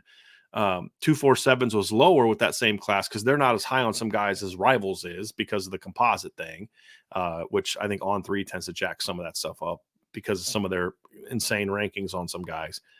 But I mean, they're on pace. They just got to close. But offensive line, linebacker, and safety are the 3 right now that I'm most concerned about. And we need to see what kind of traction happens these next 3 months. Offensive line's a good one, man. That one definitely has gotten a little worrisome. There's no doubt. So, well, not just from a not getting guys, but also an evaluation standpoint. There's been some shaky things where I'm just like, I don't quite know what you're seeing. And so that's a little bit of a concern, but we'll see how it finishes. But yeah, that's kind of where I'm at. P-Dub asks, would you look at Caleb Brown, the Ohio State transfer, even though wide receiver is not really a need right now? I think that that's a tough one for me, honestly, P-Dub, because I actually did watch a little bit of Caleb Brown last night because I know Brian was high on him coming out of high school. But I mean, we Mhm. also had a similar conversation about because somebody asked about like Cody Epps from BYU as the guy that's in the portal, right? And it's kind of the same feeling for me, and it's a little different because Caleb's younger, right? So he'll have a little bit more eligibility than what Cody Epps does because Cody Epps is going to be a senior coming up. Although I know he's got, he had the red shirt 2020 and all that type of stuff. So like, that's conversation's always there, but Caleb Brown's going to have more eligibility than Cody Epps. But for me, it's just, I'm excited where Notre Dame is, man, from a wide receiver perspective. I want to see Deion Colsey. I want to see Tobias Merriweather. I'm excited. I mean, we talked about Cody Epps earlier, and it's just like, Cody Epps is a really talented player. I mean, he had 100 yards and 2 touchdowns against Notre Dame in their football game. But are you going to take out Jaden Thomas and Chris Tyree? Or are you going to limit their touches if that's what you want to do? Because he's mostly an inside guy. So I think that Notre Dame's in a good spot. It's just been about development of the wide receiver position, which I think Chancey Stuckey is going to have you in a good direction. I just really think that I would be more okay with just staying pat with where you are and maybe taking a 4th wide receiver in 2024 if that's what the numbers allow you to do. I just don't think that the immediate bump from a Caleb Brown or a Cody Epps or someone like that, like I don't think that's enough to sacrifice a scholarship offer, like a scholarship down the road. Like I just don't necessarily feel that way. I love Caleb Brown as a player, Ryan. I do. The problem is if Notre Dame's going to bring in a receiver right now, it needs to be a guy that they know is going to be a player for him. It's why the Caleb Smith one made sense. As much as I love Caleb Brown, he has 1 career catch. That's it. He was a true freshman this past year. So why is he leaving Ohio State? Because I would imagine it's because he's not going to play a whole lot. Well, it's not a given he's going to play at Notre Dame when you look at the fact that he would basically be starting over from scratch and he'd be a semester behind Braylon James and Rico and Jaden Greathouse. And so it's not a given. And as you mentioned, Ryan, slot is a need for down the road, but it's not a need in 2023. And that's the issue. And somebody on YouTube had said, hey, I'd take him because I have no faith in Deion Colsey. I'm like, well, that has nothing to do. One has nothing to do with the other because you're not putting him where you're going to put Deion Colsey. The best argument you can make is, well, you bring him in, and this is fair. You bring him in, he plays the slot along with some other guys, and you move Jaden Thomas to the boundary because I don't have faith in Deion Colsey. Okay, fine. I don't agree with you, but that would make some sense.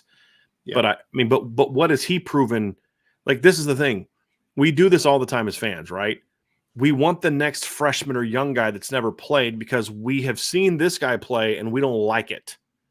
Well, you're arguing a known versus an unknown and assuming the unknown is going to be better than the known. And that's not always the case, right? So, well, Deion Colsey hasn't proven anything to me. Well, what has Caleb Brown proven to you? Has 1 catch for 5 yards as a true freshman. Deion Colsey had 4 catches for 60-some yards as a true freshman. I mean, what are we doing here, right? It's just you've watched Deion and you've picked apart his game and for whatever reason don't like it, don't think he's going to pan out. They're in the same grade. They're literally in the same grade. Or no, I'm sorry, they're a year apart. They're a year apart because Caleb would have been in Tobias Merriweather's class, but he's got 1 catch for 5 yards, and you're going to take him because you don't have faith in Deion Colsey, who is only played as a sophomore so far, freshman sophomore. You don't have faith in him. That's at least with Cody Epps, Ryan. We know what Cody Epps can do at this level. Yep. We saw him do it against Notre Dame, right? He's yeah, but it's just. To your point, does that really make a lot of sense? Does that make your roster better right now? Or do you stunt the development of guys who are more talented than him, in my opinion? And that's what gets tricky with it. That's why Caleb Smith made so much sense. And it is because he played that position where you are a little bit uncertain, boundary, and he had a floor that you could deal with. Well, guess what? He got beat out by Deion Colsey. Yeah. So that's just the reality of it. Matt McCarthy asks, do you think the staff has a preference between Kedron Young and Anthony Carey, or do you think they'd take whoever would commit first?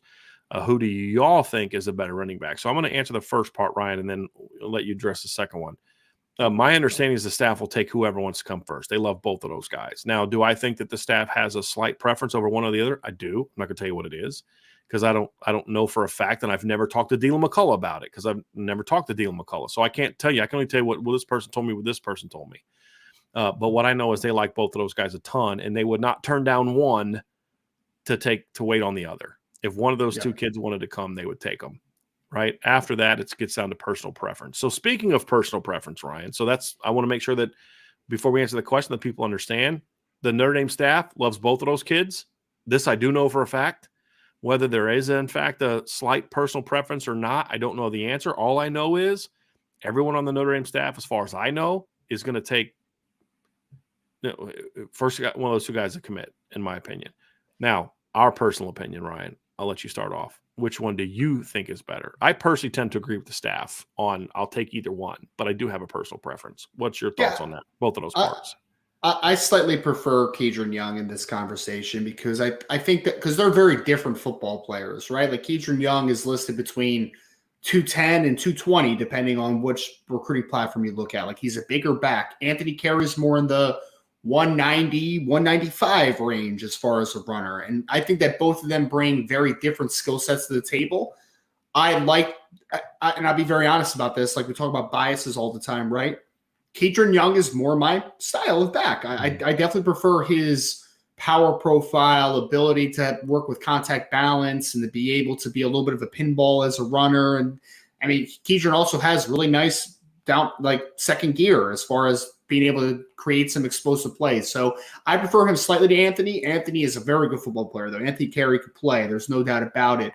But for preferences, I do prefer Kedron slightly. And I also think that when you're talking about preference in a class, you already have Aeneas Williams in the class, who is a 5'10", 5'11", 195, 200-pound back who's an all-purpose type back, but not really a power runner in the same sense of what a Kedron Young is. So I think potentially if you added Kedron Young to an Aeneas Williams as well, I would just love that pairing, man. I think that those skill sets could really work together so well. So I just think a preference for me is not only the fact that I like Kedron Young's style a little bit more traditionally, but I also think that he would fit really well with Aeneas Williams, potentially. Number one, I think that Kedron Young versus Anthony Carey is essentially the argument of between Logan Diggs and Audric Estime. Kedron Young is more of an Estime type, but faster, in my opinion. Anthony Carey reminds me a lot of Logan Diggs, but a little faster, right? Honestly. So if you're talking about faster versions of the two kids you had last year, it's a win-win. To Ryan's point, my personal style, my personal preference is a Kedron Young because I'm an RPO guy. I love 11 personnel. I love zones. I love being able to run some counters. I love being able to run some concepts where I'm going to hammer you in between the tackles with a big speed back, and I'm going to then RPO you and throw the ball down the field and all that. That's just my personal preference. But if you were to say, well, sorry, you have to take Anthony Carey, that's no consolation prize. That's right. A darn good football player. And they're both guys that fit what Notre Dame wants to do. It comes down with a lot of things. It's just what's your personal preference. And I know other people that prefer Anthony Carey because of their personal preference. But at the end of the day, Ryan, it's this is the answer to that. Who do you prefer, Anthony Carey or Kedron Young? And my answer is yes. Right? I don't care. Give me either one of those guys, and that's a home run for Notre Dame, in my opinion. Home run. One out of the state of Texas, one out of the state of Florida, and both guys are rated as a top 100 recruit by at least one recruiting service. So you're getting a good football player out of a state that you need to have an impact in if you're Notre Dame. I mean, that is also gets us to another point, Ryan. You bring that up because it's just absolutely bananas. This is just why I have so many issues with the recruiting services is the way that they're ranked is just silly. Like Anthony Carey's ranked number 66 in the country by Rivals. 247 and On 3, who tend to have very similar rankings about a lot of kids, both have him as a 3-star. And ESPN has him as a 4-star, but outside the top 100. How do you watch Anthony Carey and you come away with 3-star? Yeah. Makes me think you don't know what you're talking about, and you don't know how to evaluate football properly. Then you look at Kedron Young, and 247 has him, or On 3 has him as number 181. Rivals has him 213, but neither 247 or ESPN have him in their top 247 or top 300. Like what exact is he too big for your liking? Is he too fast for you at that size? He also ran for like almost 1,800 yards last year, so he's also very productive. Right. Which is so at this point in time, I'm just like, man, it's gotten to be a joke at this point in time, Ryan. It's just, and so no, that's why you look at the cumulative. No, the cumulative for Anthony Carey is going to be jacked up because you have two services just flat out way off on that kid. They're going to drag his ranking down. And that's why even that it's gotten to be a joke at this point in time. Some of these things are just like, are you even trying right now, or are you just purposely doing this to create? Like, I can understand if you don't want to have Anthony carries the top 100 back. I don't agree with you, but I'm cool with it. I understand. I get that some people like a little bit juicier or whatever the case may be, but to have him as a 3-star, yeah, are you serious? Well, What are you like watching? the kid yesterday that was offered by Notre Dame, Xavier Robinson out of Oklahoma. That kid was also rated as a 3-star, and I watched his film. I'm just like, that's not a 3-star, guys. And he had like he ran for like 39 touchdowns last year and had like 9.7 yards a carry. I'm like, I don't even care what the competition level he played against was in Oklahoma. Like, that's some freaky stuff, man. So yeah, some of these rankings are terrible. It's silly, man. It's just gotten really silly. Yeah. Anthony Crespin asks, who would be your second tight end if a possible hypothetically in this class, Ryan? It's always been the same guy for me, Anthony. If there was a second tight end in the class, mine would be Carter Nelson out of the state of Nebraska, out of Ainsworth. I think his upside is just so tremendous, man. And if you take second tight end in this class, I mean, that's a kid that I think down the line is going to be 6'4.5", 6'5", 250 pounds, be able to run in the 4.5s and just be a incredible seam runner, a guy that can line up in the boundary, a guy who can line up in the slot. Like, he could develop into one of the best tight ends in college football, I think, potentially, if he's developed properly. He's a 7-foot high jumper. He's a guy that's a 14-foot pole vaulter. This is one of those kids and a dynamic basketball player. Carter Nelson's one of those kids that's just good at everything he tries. So if he's developed properly, I think he's going to be a star on the college level. And that would definitely be my pick. If Notre Dame was to take a second tight end, it would be Carter Nelson for me.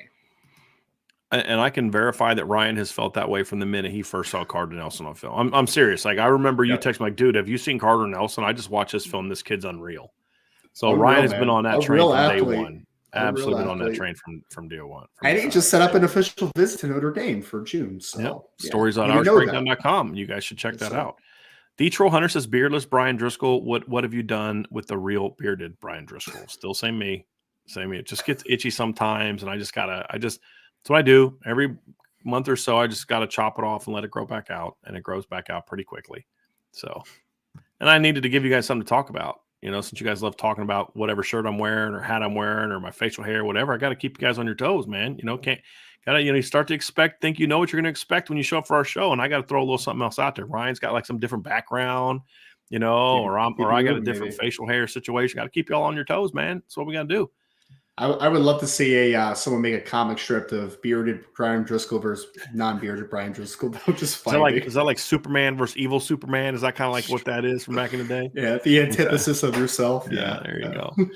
B-Heart 1074. How many kids is Notre Dame going to take in this class? I'll just quickly answer this one. Right now, the plan is about 22, 23. It's going to go up depending on how certain things go. Ryan, I keep being told it's 22, 23. I have a really hard time not seeing this class get up to 25. When I look at the roster and just what's on the board, if they're less than 23, I actually probably be a little disappointed and would wonder if they met all their needs, to be completely honest with you. I think they have to go a little bit bigger. And if that means, some guys move on, that's just what happens anyway. I mean, who had Buckner, Styles, Diggs, and Colley all leaving on their bingo card at the end of the season? I had 2 of those guys on my bingo card for leaving, but not all 4 of them. And it's just the way that it goes. So prepare for it. Over recruit. I mean, you got to be smart about it. You don't get to where you have like 98 guys, right? And then now you got to shave off 13. It's not what I'm talking about, but you can go from 23 to 25 or 22 to 25 every year, in my opinion. I would shoot for 25 just about every year, most years. And then every third or fourth year, you have that one that's a little smaller year because you've got a bunch of dudes coming back. But that's what I would do.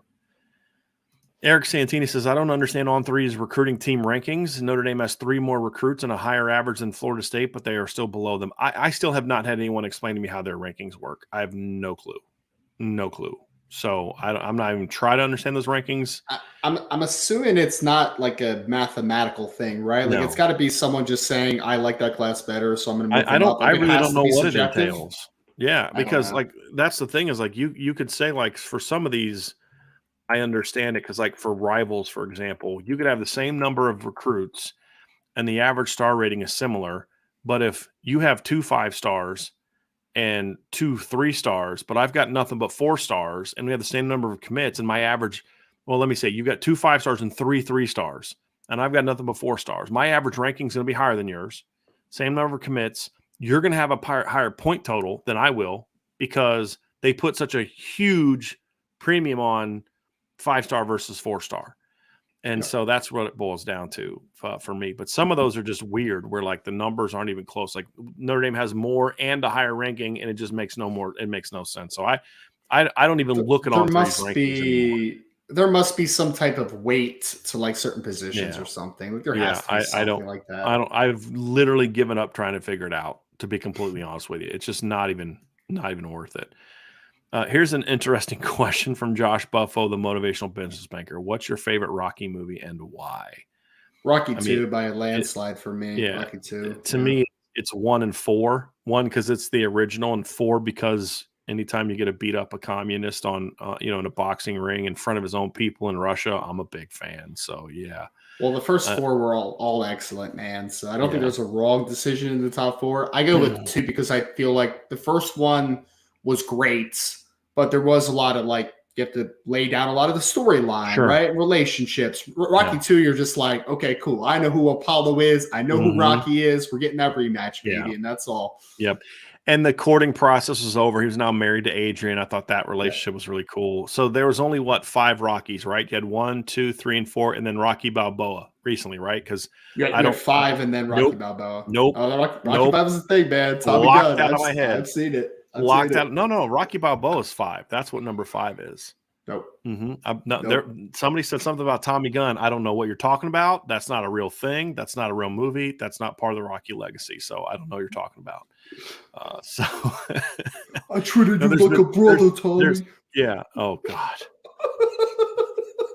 Why? Why did you have to do that to me? Okay. Let's get down to the next one. It was awful. He stole my room. Josh Buffo, motivational business banker. This is a good one, Ryan. What defensive recruit is the most important not named Justin Scott? He's too easy to say. Look, if Notre Dame could close on Elijah Rushing, then the answer is Elijah Rushing, in my opinion, right? But I think of the realistic guys that I still think Notre Dame has a legitimate chance on, I think it's Kingston Villamoasa for me. Like, that's the guy. I think that Mike linebacker is a sneaky position that you need to get some guys in. And I think that he fits that playmaking Mike role, potentially, coming out of St. John Bosco. And that's the other big thing, is he's a highly ranked kid, also coming out of St. John Bosco, one of the premier programs in high school football as well. So I think all that combined together, I think Kingston is a very, very important recruit in 2024. I don't disagree with what you're saying about Kingston, and I think that's a good answer, but I'm still going with Elijah Rushing. And I'm going to go from a couple of different angles, right? Number one is they are in the game for there. I would disagree with the notion that he's not realistic. If you were to ask me to predict today, am I predicting Notre Dame? No, of course not. But I think a guy that's been on campus unofficially, talks Notre Dame constantly, and is going to take an official, it's hard for me to say it's unrealistic. I don't think they're going to get him as of today, but I certainly think they're in the game for him. But I'm going to go with it for a different angle, though.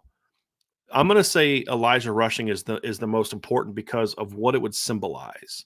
I have no doubt that Notre Dame, if they have a competent linebackers coach, can recruit linebackers. Marcus Freeman has already shown that, right? What it would symbolize if Al Washington is able to come back and get Elijah Rushing, what that would mean for his improvement as a recruiter. And then if you get him and you get Justin Scott and you get Cole Mullins and Owen Wafel and Bryce Young to go with last year's group, now all of a sudden you're putting a big-time talented defensive line on the field. But more importantly, I'm going into 2025 with far greater confidence they're going to keep it going, because there's no way Al Washington is going to be able to get that kid into the class if he doesn't just turn into just prove himself to be a dynamic recruiter, or at least capable of it, because it's going to be a hard one. And so I think that's why I'm going. It's not even so. I don't disagree with anything said about Kingston. He's the number one linebacker on the board, and I don't think there's a close second right now. But I think there's just so much more for the rushing one and what that would symbolize, on top of give me a great D line over a great defensive lineman over a great linebacker any day of the week in today's game, especially Notre Dame, because I know they can recruit linebackers. So that's how I feel about it. But your Kingston points were very, very fair, and I agree with everything you said about Kingston. He's a really good football player, and the one there, Ryan, is. But the counter argument to what I said, if I'm playing devil's advocate, is but to get into that league more, you get De La Salle last year, you go get a Bosco kid this year, like maybe he can get a Modern Day maybe next year. There's they've offered like 7 kids from Modern Day in the 25 class. That would be the counter argument to there as well, Ryan, would be that one. That 25 Modern Day defensive class is wild, man. Nuts. Chuck McDonald and Abdul Sanders and Nasir Wyatt. It's just like that is a silly talented defense for Modern Day, as it usually is. But yeah. I'm going to get a few more out of here because I do want to be done by 6 because at 6 o'clock, IB Nation Sports Talk is going live. Sean Stiers is going to be going on there, so you're going to want to check that out. So we're going to try to get out of here as close to 6 o'clock as possible. Real quick, Ryan, I'll answer this one just real fast because it's a yes answer. Irish I-Town, is Darian Dupree from Chicago still in the running? Yes. I don't think he's as high on the board as those other guys, but they are still recruiting him, and he's still on the board. I guess that was a little bit more than a yes or no answer, but yes with clarification. Regardless, it was a yes. It was just you had to expand a little bit. So. I didn't promise it would only be a yes. Exactly. Would Gilbert and Micah Gilbert and Jack Larson be used in similar ways?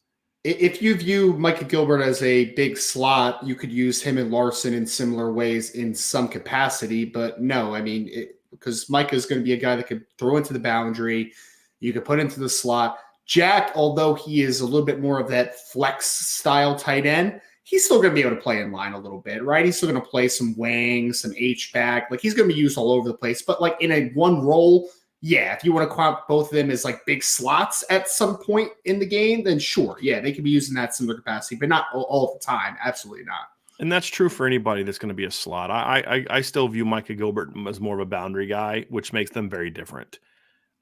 So there's certain route like we've said, some of the routes that Michael Mayer ran last year are going to be taken by Jaden Thomas because Michael Mayer ran a lot of routes from the slot last year in 12 personnel. Well, that's now the Z, but it's not so in that regard, yes, I could see something like that, but overall, no, because I think that starts getting into the whole, well, is he really a tight end type of thing? And that's not his game at all. It's not. Jaden Thomas is a tight end, according to some people. So killing me. Ryan, this is a draft question for you from Jason Rose. Jason asks, hey guys, who's better entering 2024? So I'm going to ask you this 2 ways. I'm going to ask the way he wants, and then I'm going to ask you a secondary draft question. Okay. His question is, hey guys, who's better entering 2024, Joe Alt or Olu Fashanu? I think he's talking about the draft, correct? Yeah. So I'm going to ask you who the better prospect is, but then I also want to get your opinion on who the better player is heading into 2023 on the field. So let's first take it from a drafting, because being the better player on the field doesn't always mean you're going to be the higher drafted guy. Correct, Ryan? I mean, I think that's 100%. Okay. So we agree on that. So let's first talk about from the draft standpoint. As of right now, Ryan, who do you see as being the better draft prospect right now? I mean, I think they're going to be neck and neck, honestly. Like I think they both have profiles where they make themselves very, very attractive to NFL evaluators. Joe Alt is more in the being incredibly smooth, being incredibly technically sound, and having the size profile. 6'8", 315 pounds, father that played NFL football, played offensive line, made a Pro Bowl. He's got a lot of the bloodlines, and I think he's a more consistent player from a technical perspective. I will say this, though. I think there are going to be some teams that are going to value Olu Fashanu's raw tools a little bit more. Like, that kid's a little bit freaky, man. Like, he's one of those kids where he's like one of those 300-plus pounders that has like an 8-pack. Like, he's one of those kids, right? So, like, there's going to be some teams that I think value maybe the upside a little bit more with an Olu Fashanu.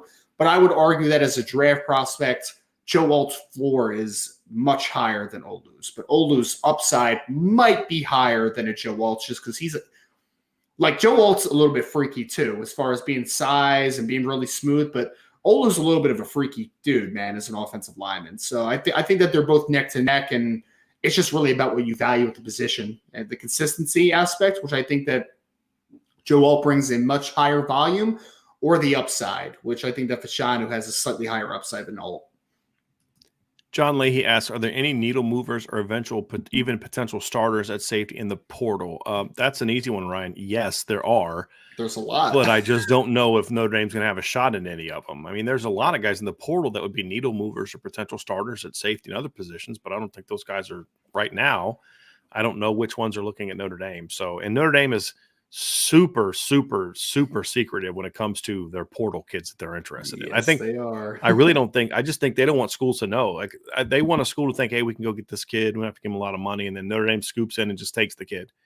And they don't have time to, oh, you're looking at Notre Dame? Cool. I know I got to outbid Notre Dame because Notre Dame won't make you a guarantee. I think that's what they're trying to do, in my opinion. But there's guys out there. I just don't know who Notre Dame has a shot at right now, to be honest with you. Did you see that the kid RJ Moten ended up at Florida apparently? Fine. I'm good. Yeah. I mean, you knew my stance on that one. That one wasn't going to make a lot of sense for me anyway. And then here's one, Ryan. I think this might be the last one. Let me just check here real quick. I believe this is going to be the last one.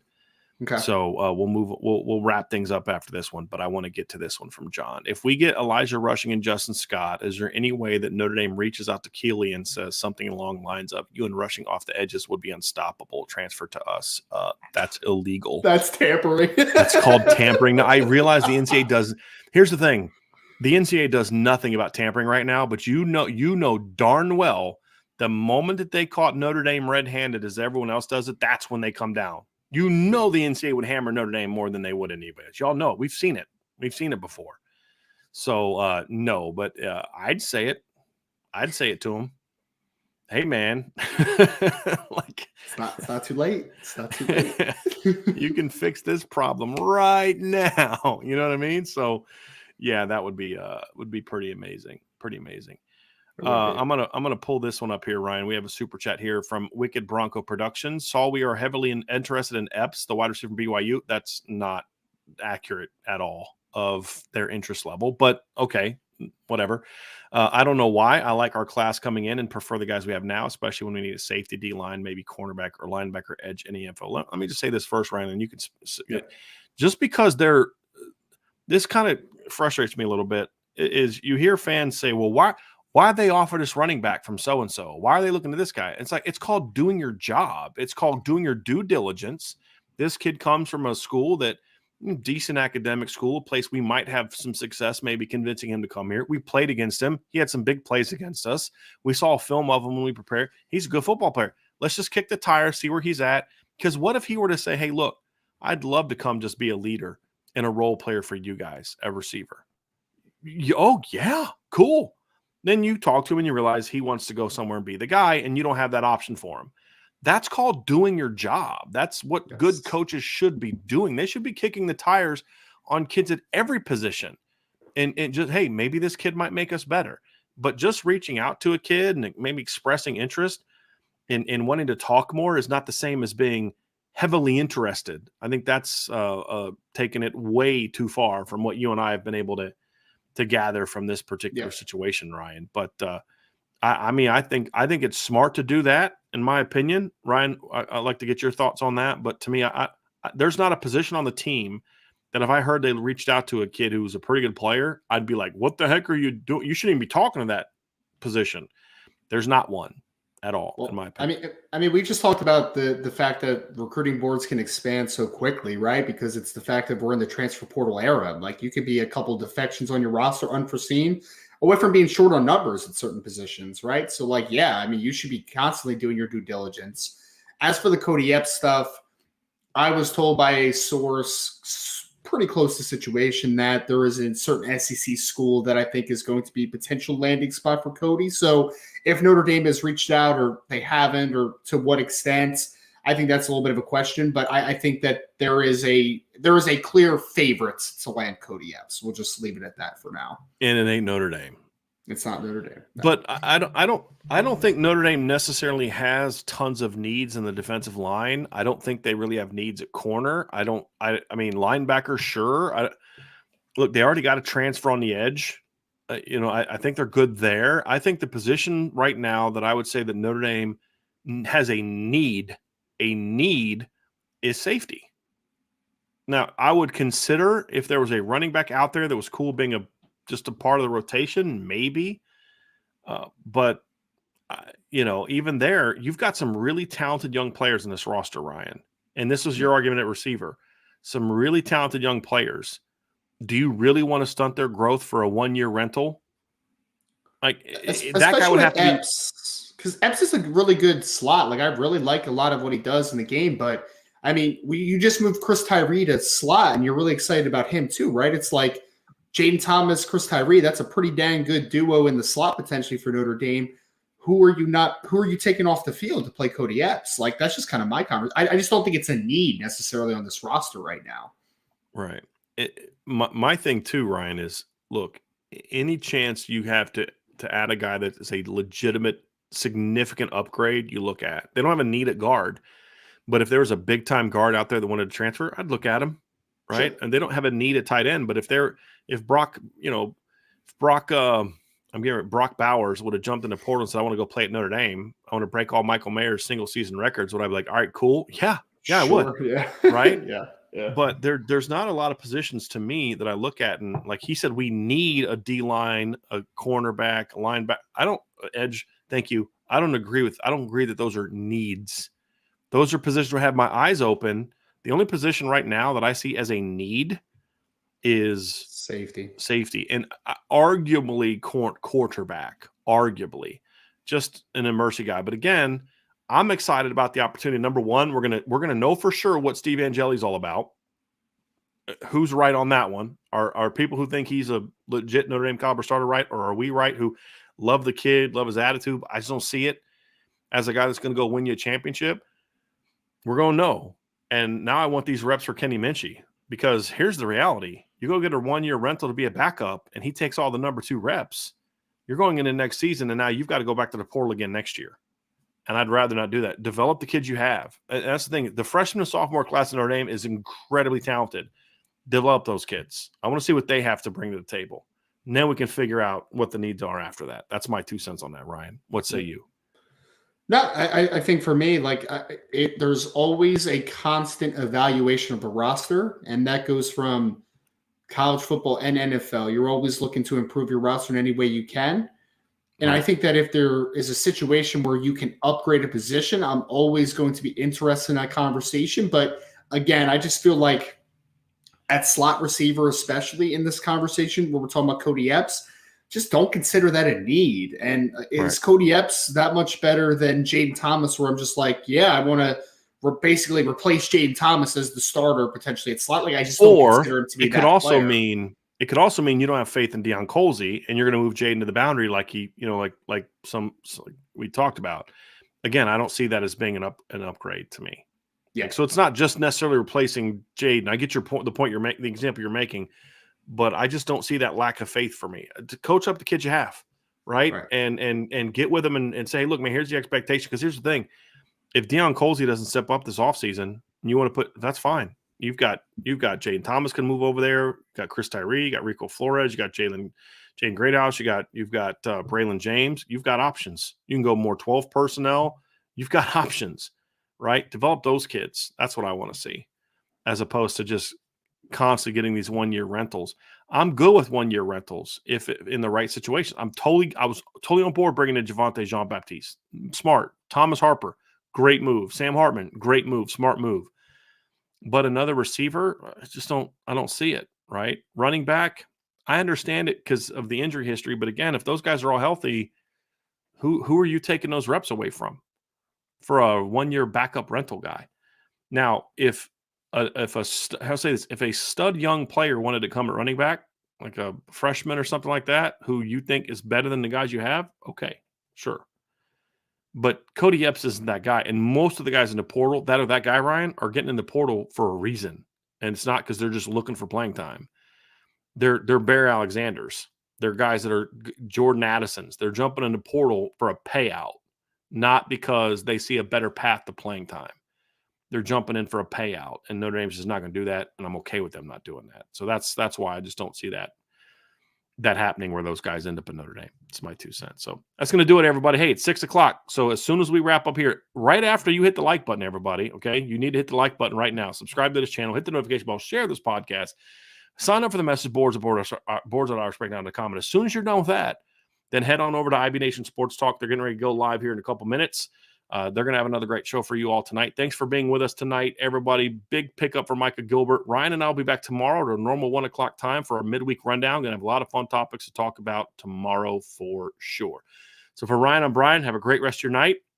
Head on over to IB Nation Sports Talk Show, Sports Talk right now, and we'll talk to you all again soon on the Irish Breakdown Podcast.